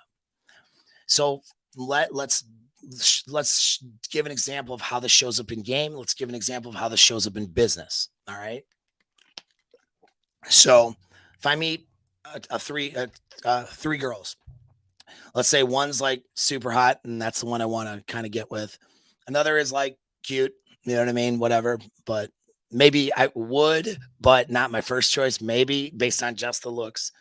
Of course, personality matters and enthusiasm and connection. And then let's say I got a third one who's not attractive, or I wouldn't want to get with her. A lot of you guys approach that three top and you'll ignore the less attractive one. You'll kind of not, you'll give some attention to the one that's, second choice, and then you'll put all your attention in the first choice. And that's what every guy does. And the hot girl is the one who gets hit on all the time. And then here's what happens. All the defenses go up. All right. Even from the hot girl, because they know that this guy is wanting to take value. It's a feeling of being predated on. It's a feeling of somebody coming in to take value and not offering any value. Why the fuck does she want to sleep with you? Right? What do you got going for you that makes sometimes she wants to sleep with you, but that's a low percentage. Because look, you convey the message that you're going to create a top notch, best or very, very good sexual experience with empathy and emotional value, right? Because think about it. In the bedroom, if a guy's just getting his nut, you know what I mean? And she's got exactly 6 minutes, all right, to make an orgasm happen for herself, or else it's going to be over with. And he's getting what he's going to get out of it, right? If that's just in the most extreme circumstance, let's say that's what it is. And there's a lot of guys like that. That's I don't say most, but a lot of dudes, that's their game. And I'd say most dudes at first, that's how it is, because they're just so focused on crossing that milestone of getting his dick inside of her, and it's just like, he's not focused on creating a good experience. And so instead of being focused on the experience and enjoying the experience in the moment and being able to read her in those reactions and then being motivated by those reactions to, extend that sexual experience and to, move in those directions that, where we're getting positive reactions, to avoid, where you're getting sort of not as good reactions or maybe net neutral reactions to move away from those things in terms of how you're touching her, what you're doing, all that stuff. You're the things you're doing. I'll keep it censored for YouTube. You know, that's the guy who's not paying attention and has no empathy is going to be a bad fucking lay. That's just the reality of it, and she knows it. So there's no sexual value. You convey no sexual value by not, giving value in even just the simplest conversation because she doesn't have anything to go by to know that you're a good lay. And she has no other reason to sleep with you, really. So usually, most of the time, unless you're like somebody with status and it's more than transactional. So she has to gauge how good the sexual experience is on a primal level. She's often not consciously aware that she's doing this, engaging this, but she has to gauge the experience based on other things that are not sexual at all. That you could make her laugh and make her have, good sense of humor doesn't mean you're going to be a good lay. You could be a terrible lay, but just knows how to make a girl laugh, but she'll still sleep with you because you know how to with the hopes she'll be a good lay because you know to create those emotions in her. You see what I'm saying? So if you can create an emotion, it's not logical. It's something that's more unconscious. But it's like if you can create these good emotions here, then maybe you probably can create good emotions there. You know what I mean? And that's how we human beings are. We have to make judgments based on the information we have available. And so a guy who comes up and is not offering value and is conveying the message that I'm only talking to you because of what I want from you tends not to do as well because it's not conveying a message that's going to be even a good sexual experience. So now she has to look at her other reasons she might sleep with the guy. And if you're not necessarily conveying value in those other reasons, she's just not interested. It doesn't matter how attracted you are. You know what I mean? Attractive you are. Now, sometimes your attractiveness, she assumes it'll be a good experience and she'll also boost her self-esteem because a hot guy's going to fuck her. So yeah, so she'll go with you for just the raw attractiveness, even the guy who's not acting, like the guy who's not, offering value has the value of being good looking or has the value of being status. So sometimes she'll sleep with that guy and that's fine. You know what I mean? And sometimes it's a good experience. Sometimes a lot of times it's a bad experience, but at least she has the other things from it, right? That she gained. Remember, women are very pragmatic in their mating decisions, way more pragmatic than you are as a guy. And that's an instinctual thing. All right. Because she has to protect her womb from being impregnated by the wrong guy. Remember, think tribal times and instincts. And she has to protect herself because she is vulnerable when she opens herself up sexually. And men are generally the stronger, physically stronger and more dominant force in the sexual scenario. Right. So he could hurt her. He could use her, do bad things to her. So like she has to reduce her level of safety to be sexually open to that guy. And there's an inherent risk for her to have sex with somebody. So she's naturally pragmatic. She has to get things out of this deal. Okay. And a lot of you guys who are just approaching it like, I want sex, I want sex, I want sex, whether you realize it or not, your results are sucking. They're not as good. You might sleep with a girl here and there or just finds you attractive or whatever, it might happen. Okay. It happens, but your results, a lot of times the girls though you'll get are girls with low self-esteem. All right. Girls who have problems, you know what I mean? And oftentimes girls who are lower in level of attractiveness. Like, do you think you're going to get like that 9 or 10 attractive girl if she and then also mentally and emotionally balanced too, doesn't hate herself, we'll say, right? You think you're going to get that girl just because you're coming at her like, let's bang and I want to have sex with you? Like, probably not. You know what I mean? She has access to lots of dicks. She's going to pick the one that's the most valuable to her and not the most valuable transactionally, although that may be her mental framework, and a lot of girls do that. Not necessarily that. It's the most value to her on an internal level, right? And so that value, right, that you're conveying to her gets conveyed through not wanting to take anything from her, but simply wanting to make that primal emotional connection. The primal emotional connection is what is going to be the basis of building into anything else. All right. And that includes, so let's paint a different scenario. You come up to three girls and you treat the girl you're not attracted to with just as much respect and interest as the other two girls. Try that. Even go off and talk to the girl that you're not attracted to. You just, the difference is you're going to give off more friend vibes versus I want to sleep with you, or you're not going to have that sexual undertone with that girl. You won't escalate into a sexual undertone or banter. Maybe a little playful or something around that thing, but you have a boundary. You won't take it making her think you want to sleep with her and you like her and shit, right? When it's not like that, you'll give off a good positive vibe, and you won't spend a ton of time because you want to sleep with the other girl, right? But it's not even about that. It's about just making the connection. And now you got an entire group of girls that think, damn, that guy's really, really, really a cool dude.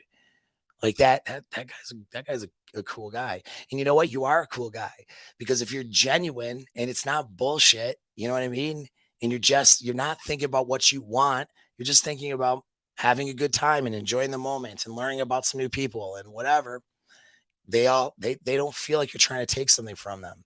And then what happens is now that sexual action threshold comes down and they open their eyes, and now they start to see your actual value, and now they start to find themselves attracted to you, and now they start to give you indicators of interest, and then from the indicators of interest you move into more of a sexual undertone, and you have your normal speech has a sexual undertone. You make eye contact with a sexual undertone. Your body language and how you interact with her has a bit of that undertone.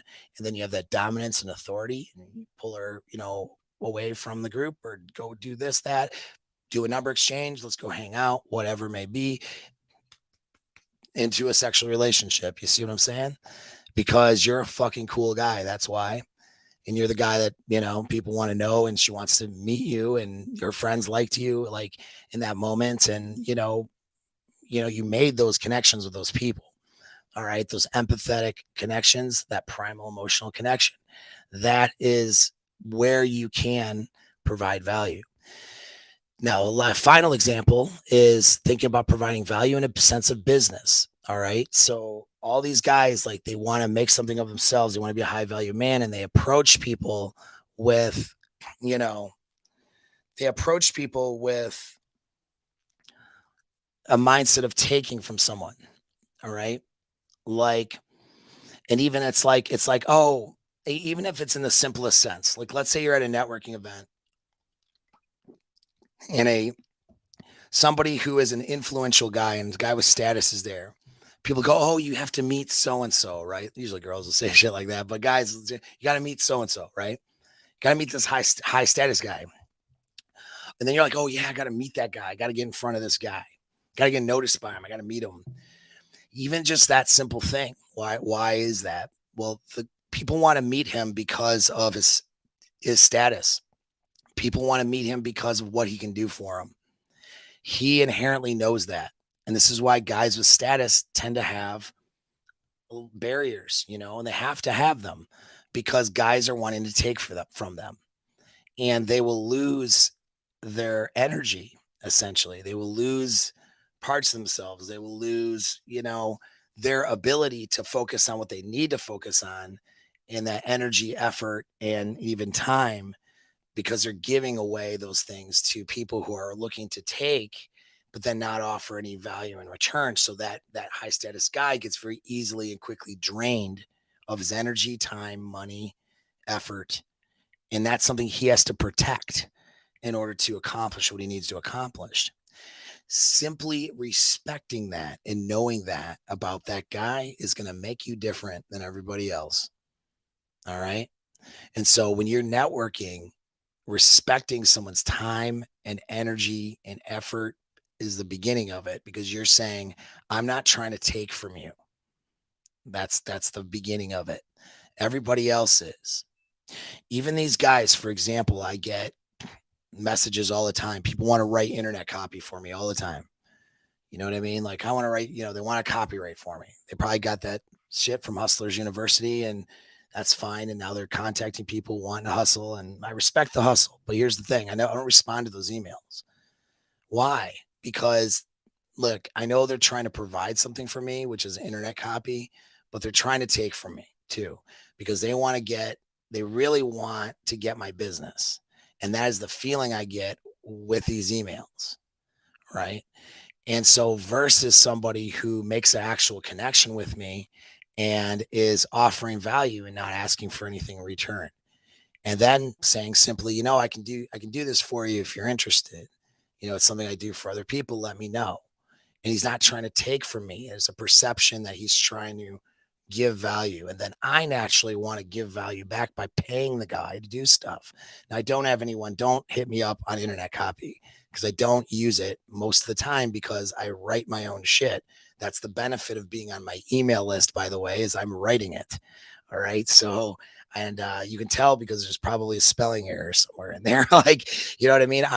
If I want to generate just shit for a list, I will just go to GPT, or hire someone to do it and just say, write this, in Chat GPT AI will make something.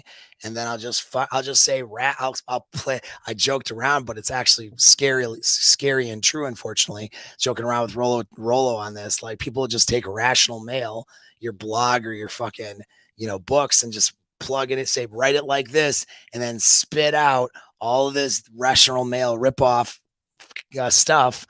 It's easily packaged, and then they'll just put it on a list. Super easy, right? Yeah, that's one way to do it, but I don't do that because I have integrity, and I want you guys to know that I'm not just regurgitating crap, and it's actually there. What I have is higher level advice and conversation that is coming from me to address these problems, not just regurgitating something that's put together by AI off the internet.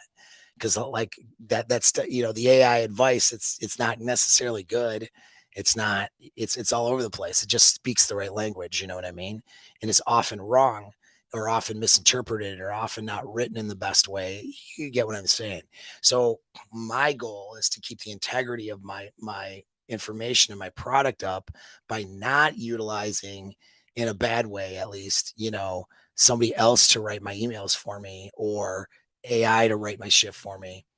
When it comes to something you expect from me. And in fact, in my newsletter, if I do eventually hire somebody to copyright, it won't be Chat GPT. It will be a person, and that person has to know my shit, and there will sign their name to the shit that they write. So it doesn't just look like it's from me. You know what I mean? It's a newsletter, and it comes from, the person, there's that integrity. So that's me on a personal level. But my point is, it's like people are approaching other people, and people of status to bring in their business. But the feeling when what they really want is the business. And of course you want the business. I get it. But they're not coming from a place of abundance and a feeling and a mindset of abundance where they're like, I want to offer value to you. You know what I mean? They are instead coming from a place of, I want you to hire me. I want to take value from you. You know what I mean? It's like there's a million people that want to write, let's say, do business with this guy for something. So there's a lot of people that do. What makes you different, right? What value can you provide? And that's where value, like, it's that's just the way to go. When you prove your worth by providing value for others, and then they see you as high value, and then they want you to be the person that they trust to do stuff. They want you in their social circles. They want you in their business. They want you to hire you. And if it's girls, they want to sleep with you. All right. So the other game principles still apply, But this idea of offering value versus just taking value is really an important one. And again, I've talked about this before quite a few times. It's been a while since I've talked about it when it comes to pickup in terms of the investment portion of getting them more invested. Okay. But it's just a reminder and a breakdown in a way of talking about this that I think that is going to be helpful to you, because I've had some guys, I've looked at in their game and I'm seeing where they're fucking up. And this is the area they're fucking up. And I'm looking around at guys who are trying to, recently had a chance, have had more questions and more examples of this. And I'm seeing it everywhere now where guys are, this is where they're fucking it up.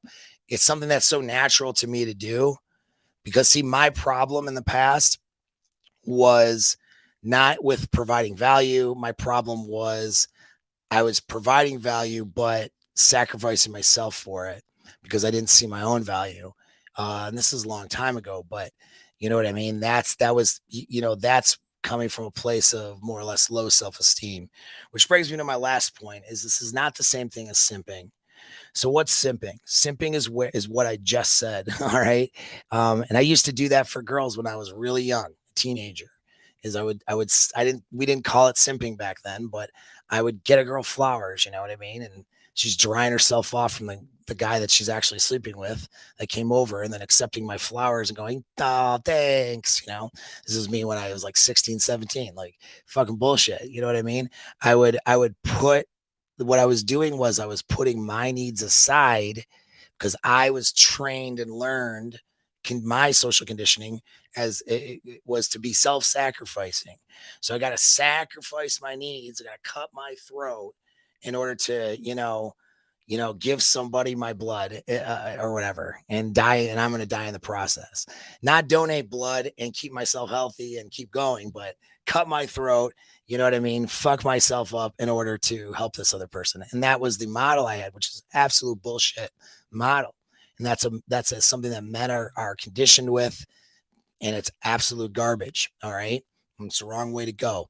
And I was, conditioned that way. And so it affected, that's why I didn't get laid when I was a teenager and not until I was 19 years old. Gosh, like I was so bad with girls back then because of this.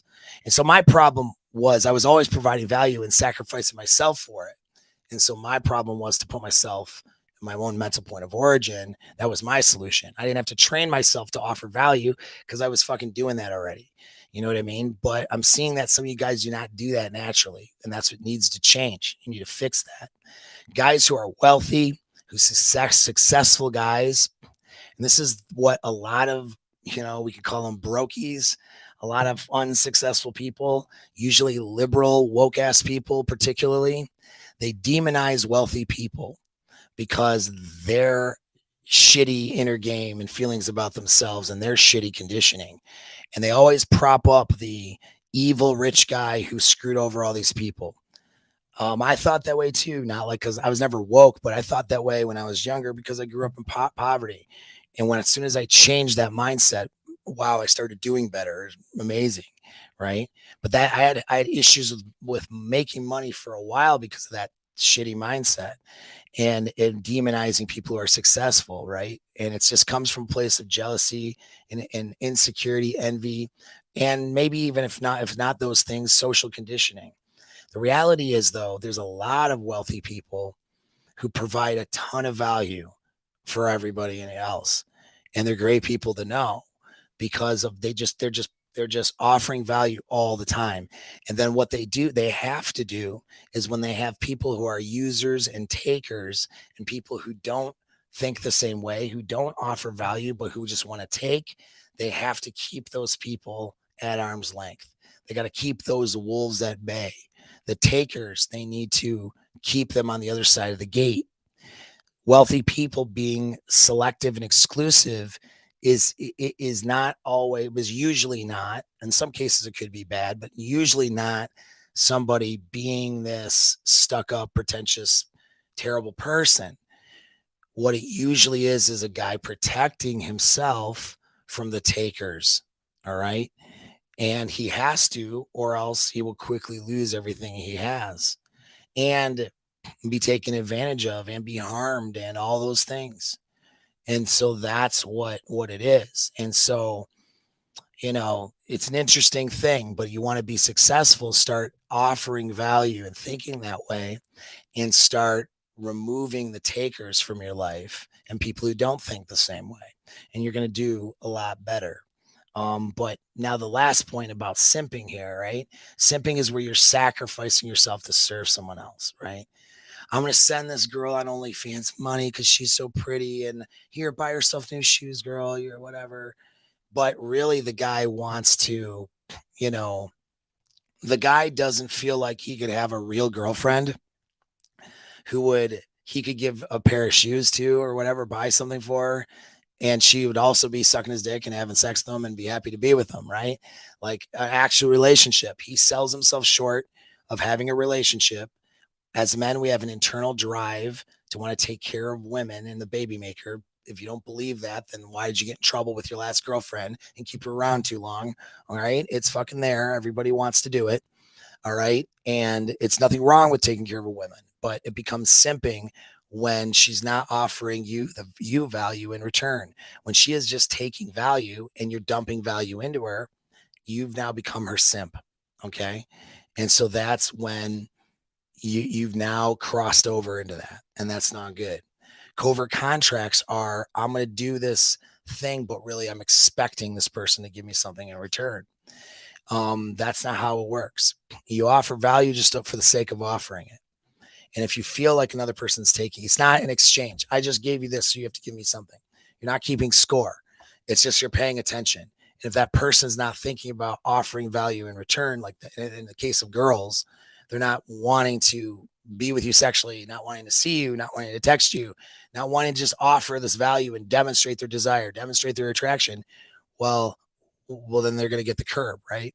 You're gonna gravitate towards somebody who will do that, and that's what you're paying attention to, because you're not in a covert contract saying I do this or else this. You're just offering value. You have girls in your life, and the ones that demonstrate they're not going to do that are the ones you don't allow to continue to be in your life, and then you surround yourself with people who have this healthy mindset, to include women in your life, right? That's how that works. That's how you prevent it from being a covert contract. It's not that. It's not like you're doing it just because you want this particular girl to have sex with you. You're doing it because it's you. And if she doesn't offer the value in return and she's not going to want to have sex with you, not, that's fine. We're buddies, whatever. Cool. I want to have sex with the next girl. And then you'll deal with that. You know what I'm saying? You don't continue to dump your value into somebody who's not interested in putting their value back to you, right? That's all it is. It's not a covert contract. It's simply just paying attention and protecting your energy and your time and your effort. All right. And then again, you're not sacrificing yourself because you don't feel valuable enough. You're not going to sit there and go, let me do something for this pretty girl and that I should be doing for a girlfriend, or I should be having doing for somebody who is actually providing value in return for me. I'm going to sacrifice that. You know what I mean? Because I don't think I'm good enough. That's what simping is. So I in no way, shape, or form suggest that offering value is simping or a covert contract. If you interpret it that way, that is a problem with you. That's why I waited till the end to say that, because a lot of you guys will not admit your fucking problems, and that's why you still have them. And your problem, if you thought immediately or have been thinking this whole video that when I say offering value, that must mean simping, and maybe Paul Apex Mindset wants to simp for girls, and that means covert contracts. And I once read this book about about don't more, no more Mr. Nice Guy. Okay, if that's you, you're the one who's actually fucked up here. All right, you're the one who is thinking that offering value is simping or a covert contract, because you don't know how to offer value without asking something in return. You see what I'm saying? You don't know how to do that. You don't know how to just provide value and then have the level of abundance in your thinking, knowing you will get what you want in the world eventually by being somebody who has an abundance and offers value. You don't understand what that means. You have no idea. And so now you have something to work on. Congratulations. It's okay. I don't hate you for it. You just got to work on that. All right. Because if you're immediately thinking that the whole time and don't understand what I'm talking about, go back and rewatch the video. All right. Because that's something that is a major blind spot in you, in your thinking. And that is it. We'll open up for last questions. What do you got, Glenn? You got anything for me, or we're going to close it? Oh, no, we got some questions. We got another super chat from T Diamond, and they ask, what do you think of the term demisexual? Is it real? I'm not sure you can get to the emotional layer before the initial physical attraction for most. Yeah, so demisexual. So I just had to look this up so I give a proper definition. Demisexual is a sexual orientation characterized by only experiencing sexual attraction after making a strong emotional connection with a specific person. A demisexual identity is a useful indicator for when a person might fall on the asexual spectrum. All right. All right. So this is, we're getting into like, the gender studies area. All right. With all of these fucking terms and stuff. And a lot of the gender studies areas is I'm sorry, riddled with bullshit. All right. But let's look at what this is. What do they mean? What does demisexual really mean? It's an orientation. Okay. So the orientation is really designed for someone who's more asexual. So here's where that might be useful for somebody. Not that it's a stupid, like, all right, here's the thing. Nobody fucking cares about your identity like that. Like nobody does. Like nobody gives a shit. Like even people, like that's what I don't understand. Like nobody gives a shit, like people want to feel special and they want to have this identity and they want to feel like they're being inclusive to everybody. You know how you're inclusive? By not caring about it. Like I don't care what somebody's preferences are sexually or their orientation or how they, what I mean? I just accept them for who they are. I don't fucking care, like that's not something I'm going to judge them on necessarily. That's how you be inclusive, in my opinion. Not all this bullshit where I got to put my gender identity on my fucking Twitter. Like it's ridiculous. But all right, besides the ridiculousness of it, I guess, in understanding some things, there are some people out there that are not very sexual at all. They're basically, a lot of women have closed themselves off sexually for different reasons. There's people with psychological issues. There's people with hormonal issues, and they're just not very sexual.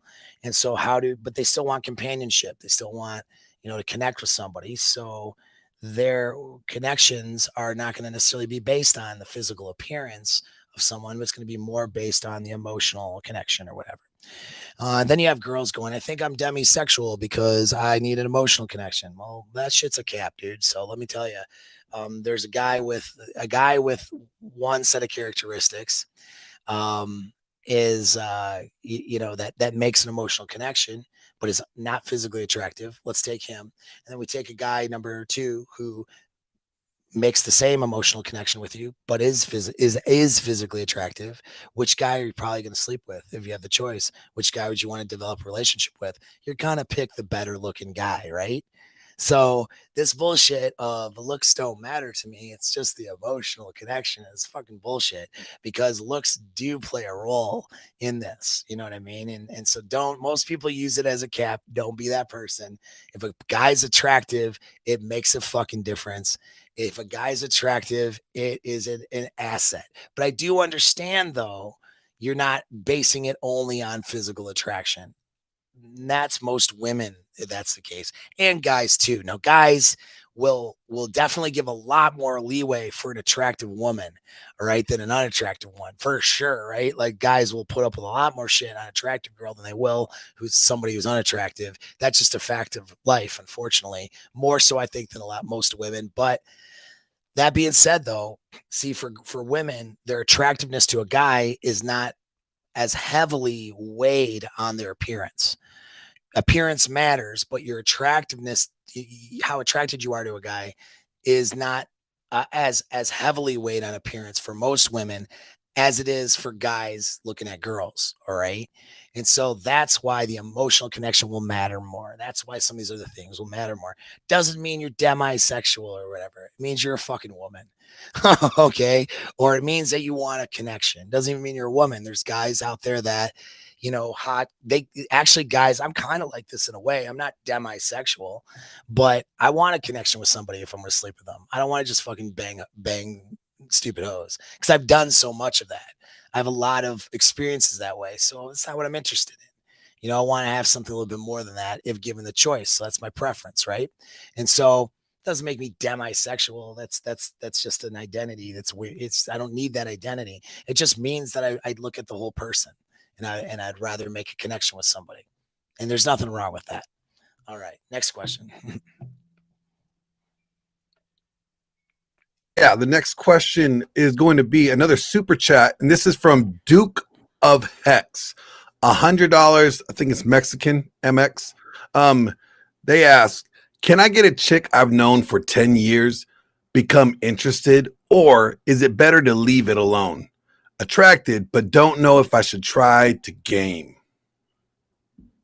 That's a good one. Basically, it's kind of like, how do you get out of a neutral social circle or friend situation? Yeah, you can get her, but you have to ask yourself why. Not saying I'm not saying you shouldn't. I'm not judging it, but you want to ask yourself why. A lot of guys, and the reason why is because a lot of guys want to hook up with someone in their social circle because of that familiarity and because of the good things and good qualities they have that you see in her, of course, like all that stuff. But it's a lack of abundance of women that's causing that, right? Because there are other women out there outside of your social circle that would be immediately sexually interested in you that may have as many good qualities, if not better qualities. And if you're out there dating women and having experiences with different women and getting that abundance and getting those numbers up, you might not be interested in the friend girl, right? And so I want you to look at that first. Is your abundance with women where it needs to be? Or, are you lacking in that area? And so you're looking towards familiar, more comfortable situations with women, like a friend for 10 years, instead of going outside of your comfort zone to meet brand new women and have success with women that way. And so I've seen this before. A lot of guys will rack their brain trying to hook up with different girls in social circles that friend zone them. And they will put this time and effort, energy, only to be treated like a friend, to get rejected. And they don't, because what they're doing is they're basically demonstrating that they're not the better genetic option in the way that they're approaching going after the girl in the friend zone, that they're friends with, and they get sidelined. And when girls, even your best girlfriend, I'm going to tell you this, man, this is the dark secret about primal nature of women. That's not moral.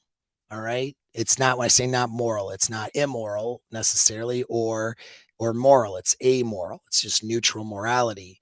But that, that's can be dark in some ways, is that when a woman sees you as not a sexual option or not mateable, generally not a sexual option generally means not mateable for her.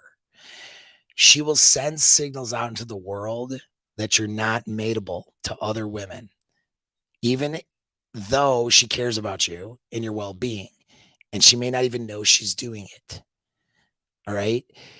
You have to be careful with your female friends this way, because if they're a female friend and they're not thinking about it because you've sidelined them that way and they've accepted it, and then they don't have the attraction to you, they don't think about it, but you could have been an option for them if you had allowed it, right? That's one thing. But if they've sidelined you, you're in the friend zone, understand, like, she will send the signals, like, even if she's trying to help you and wing you, it's like, oh, he's such a nice, this is a common example. She's such a nice guy, he's such this, she'll promote your transactional beta traits to other women. And other women know, whether they can articulate it or not, that this guy isn't the bad boy who's fucking girls that I'm going to be attracted to. This guy's the nice guy with the beta traits that I should give a chance to, like charity. You know what I mean? It's like if he's such a great guy, why aren't you fucking him? Right? So like, be careful with the friends in that sense. All right. That being said, though, right? That being said, yeah, you can go for it. You can shoot your shot. You have to just transition it into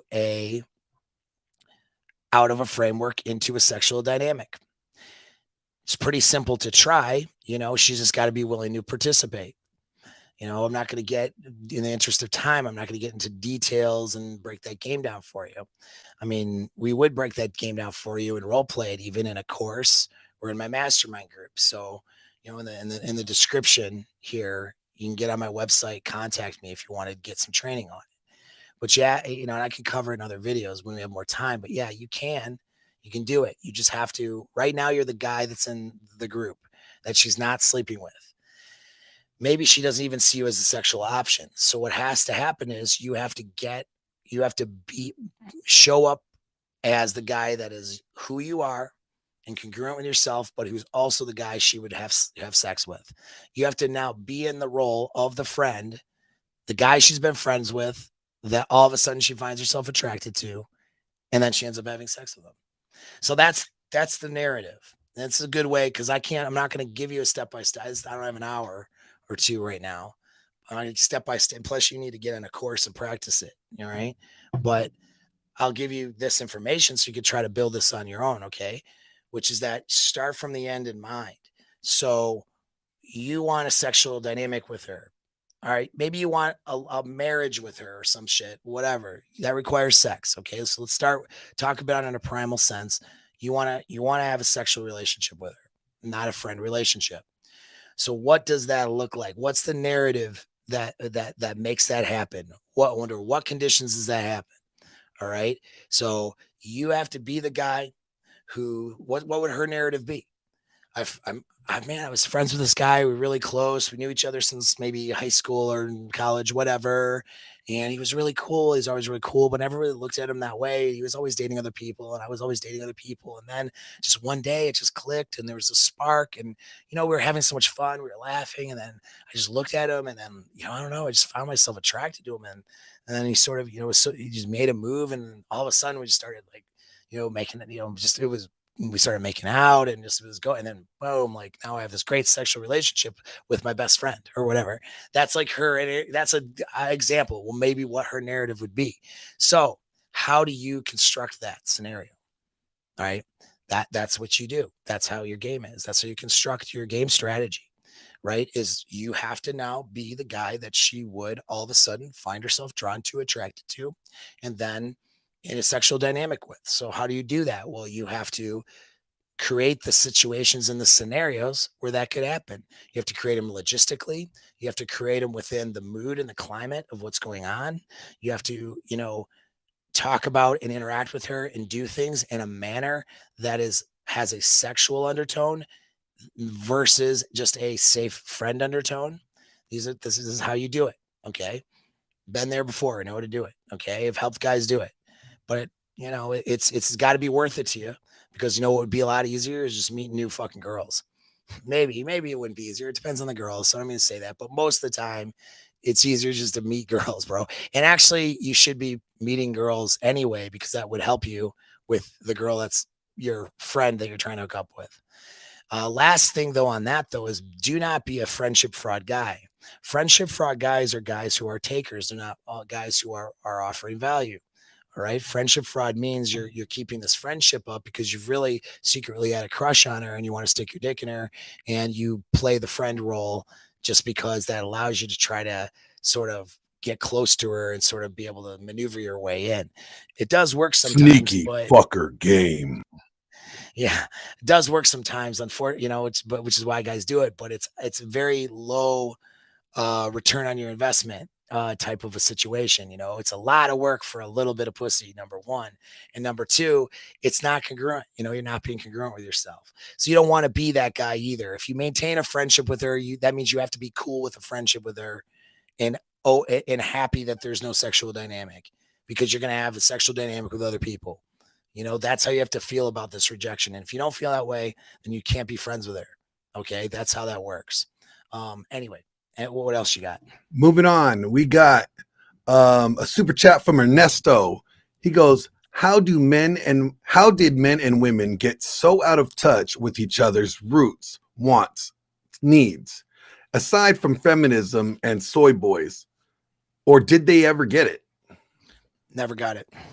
So it's a great question. Here's why they never got it. Let me tell you why. I want to say I don't want to say individuals out there never got it. There's a small percentage that got it, of course, right? And they're not teaching courses, and they don't necessarily even know how they got it. Okay. They usually found themselves in it, and that's where they're at. They haven't constructed how they got there. And oftentimes when people try to construct how they got there, it gets mixed in with social narratives, and it becomes a recipe for failure. You know what I mean? That's the problem. It's like, I'll give you an example of fighting. Not all of the best fighters are the best coaches. I'm gonna bring up Mike Tyson just because I love that guy. Like, Mike Tyson is my favorite fucking fighter of all time, and my, like, one of my favorite people. Not that I've ever met him, so I really don't know. But what he presents nowadays as who he is as a human being, I have a lot of respect for that man. Right? He wasn't always a guy I felt that way about, because he went through a lot of trials and tribulations and a lot of turmoil in his life. Okay. That being said, though, he was one of the best fighters on the fucking planet. I mean, arguably, as an older man, still is up here in the head. Physically, he's out of his prime. But you know, when he was 18 years old, he was like best fighter. 19 years old, one of the best fighters. He started when he was like 12 years old. Now, maybe now he's a decent coach. I don't know if he doesn't really coach fighters, though. You don't see him out there doing that, right? As a job, anyway. I've seen he has given some, you know, I've caught clips of him doing it because he enjoys boxing. But that man studied boxing like fucking. What people don't realize is the amount of work and study he put into the art and science of boxing, watching clips after clips after clips, strategizing. I mean, his coach, Kuzumato, put him on that regimen all through his life. Here's the thing, though, as someone who is so skilled and has been doing it since a child, he doesn't remember what it's like to have to learn how to throw a jab necessarily. And maybe if he remembers that piece, he doesn't remember exactly like how he learned this or the, you know, it's like missing. How did he make it to the next milestone? See, a coach has to reconstruct how a person got to that success. And if it's something that happened over a period of a decade or two, it can be very difficult to reconstruct. I know this from my own personal experience because I got to a point of unconscious incompetence, and it took me years to deconstruct how I got there. And then just because I got somewhere, when I'm talking about with like women and getting women and all that bullshit, right? Relationships and mindset stuff. But when I you know, deconstruct my own shit, that doesn't mean I'm gonna still be able to help this guy over here, because what I did might be different than what that guy has to do. And so now I have to come up with training principles that will work for other people, not just myself. And that's the art of training somebody. Being a good teacher, a good coach is a skill set in and of itself. All right. It's not just, oh, this guy has receipts, so he must be able to tell me how to get the same thing. No, not necessarily, because he's going to tell you from a perspective of a guy who's there. If Mike Tyson was going to coach when he was like 19 or 20 or something, 21, when he was in his prime, in his early 20s, fucking kicking everybody's ass. If he was going to coach somebody back then, he was going to give good advice, obviously, but to take a fighter from I just started fighting to professional, he's going to have to reconstruct how he got there. And he might not be able to do that so well. All right. Like that's a whole talent. It's a whole nother talent that a coach has that the guy who, you know, has the results necessarily doesn't have. Not, he can get it, but it's a whole nother skill in and of itself. Teaching or coaching is a skill that's separate from the skill that you actually, you know, learned and they're trying to teach. And so someone trying to teach you how to get girls or be a high value man or some whatever bullshit, who's already that person, might not know how to, he's going to give you advice from the perspective of being that person. He's not going to necessarily give you the advice from the perspective of you, who's at the level and place that you're at with the struggles that you have. A talented coach can do that. So this is why you don't idolize people. All right. This is why you learn from people who can actually train you and teach you. All right. Um, Anyway, that said, I forgot the question. I'm sorry. What was the question, Glenn? Yeah, the question was, it was a super chat. Hold on, let me go back to it. I know. Can I get a chick that I've known for 10 years to become interested? Yeah. So I don't know how I got off in this tangent, but the point is, so like, it's like, I have no idea how I got off this tangent. That's okay. But anyway, it's a good point anyway. I don't remember how I got on this tangent. It's crazy. All right, moving on. Another question. Yeah. I got 2 questions from Zach Moore. I'm going to read them one after the other. All right. Question 1. Have you already done a video on this? Or you may have already done a video on this, but are there telltale signs of daddy issues in a woman aside from the obvious? And the second question was, I heard you hung out with Ryan. How did that go? Yeah. Oh yeah. Ryan and I just argued red pill theory for a day and a half. No, I'm just kidding. Not at all. No, Ryan's a great dude. Oh, I consider him a friend. It's not my first time, seeing him. We hung out during COVID when Toronto was a dystopian, desolate place and you couldn't go inside anywhere and there was snow everywhere. It was a nightmare, but we had fun. And we hung out like all afternoon Saturday, and I came to the event. We know that we were doing, and got to chill, hang out. It was cool, man. Ryan's a great guy, great dude. I love his stuff. His channel's great. You know what I mean? Go support the guy or whatever. He's got good insights, cool guy, and generally good person. So yeah, that went really well. That's an easy question to answer. So now the other question of, okay. Is there telltale signs? Daddy issues. Yeah, daddy issues. Yeah, there's a lot of them. That's really the topic for a full video. I mean, telltale signs. What you're gonna look at is attachment issues is a big telltale sign. Is she avoidant attachment and aloof and trying to, keep herself from demonstrating too much interest to avoid getting hurt or harmed? Can indicate a daddy issue. Or anxious attachment is usually the bigger one that you really will notice more. Girls are usually not avoidant from daddy issues as much. I don't know that they have any stats on that. That just seems to be the case. But the anxious one, they will, which is where they're trying to replace love, you know what I mean? That they didn't get from dad, from a guy. And so you'll see them have a serial monogamy, or a series of intense relationships followed by intense breakups, and then rinse and repeat. You know what I mean? And it doesn't mean they're BPD. Okay. Cause in extreme although BPD women will do that, that's not what that means. But it's just this, this tendency to attach to somebody and very quickly without a lot of information about the person, without really getting to know the person that well. During the honeymoon phase, idealizing that person. They don't necessarily devalue, discard. That would be a BPD thing. But, they'll have this attachment, and then they'll be anxious or worried about this guy leaving them, or they'll have excessive dread. And a lot of that excessive dread can cause toxic communication patterns, because they're trying to defend themselves from being harmed and abandoned. So you'll notice an abandonment issue there, right? Like they're afraid you're leaving them. And so they'll resent you. You'll go on a business trip and they'll be mad at you for going on a fucking business trip. Like, and they'll act like you cheated on them, and they'll be crazy about it. And you're just going, this is a lot of drama. This is unfair. First of all, I had opportunity to cheat if I wanted to, and I didn't. And this bitch is treating me like I'm a cheater.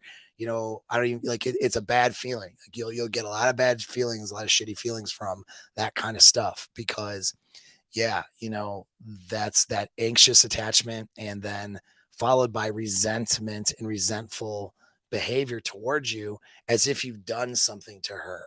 That's her daddy issues now manifesting themselves in the relationship because dad was abusive or dad abandoned her.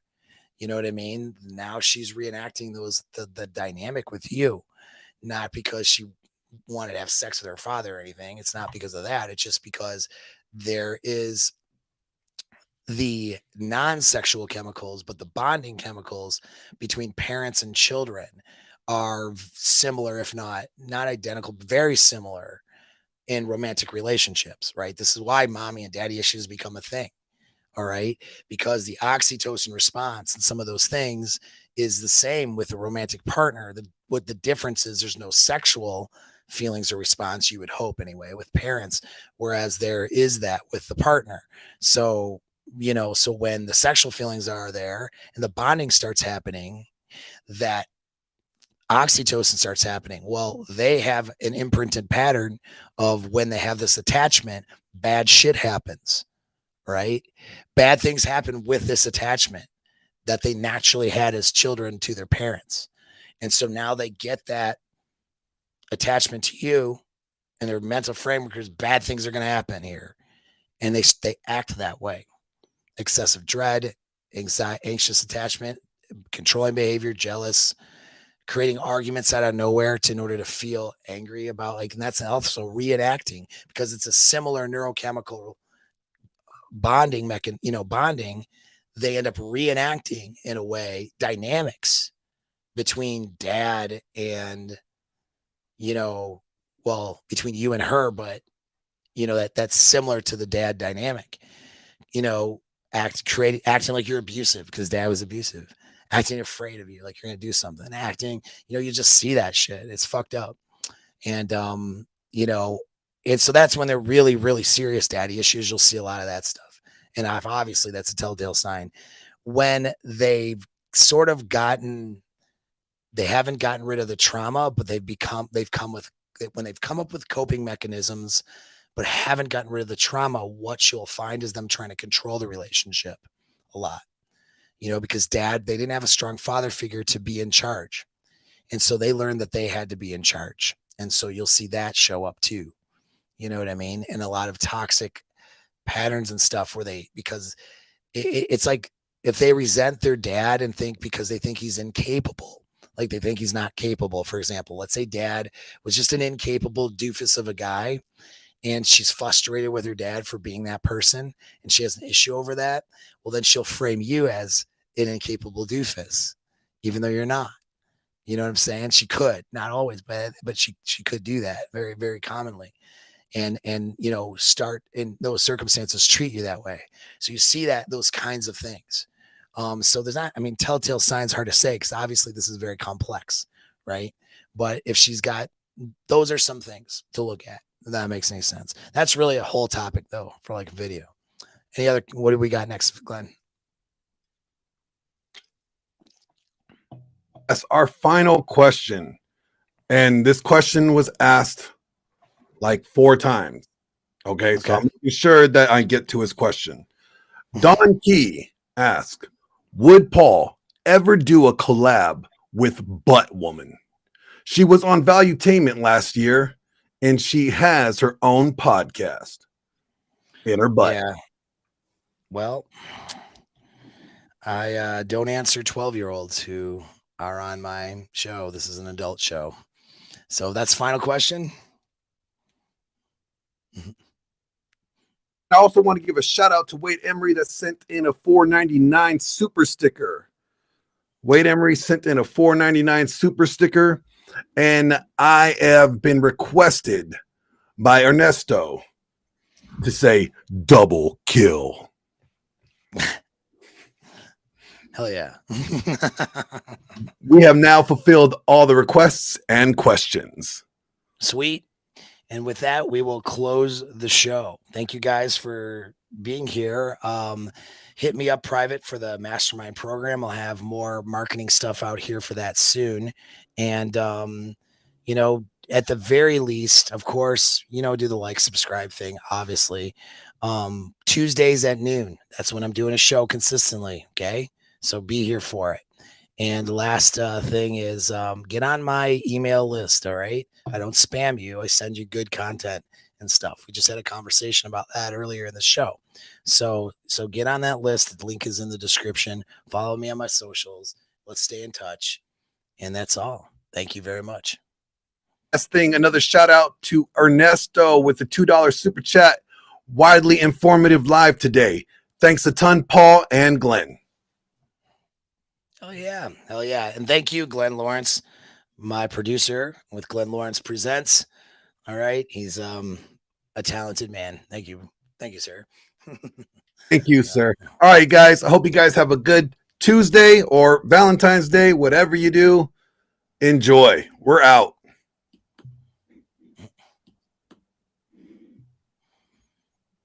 Live stream is over.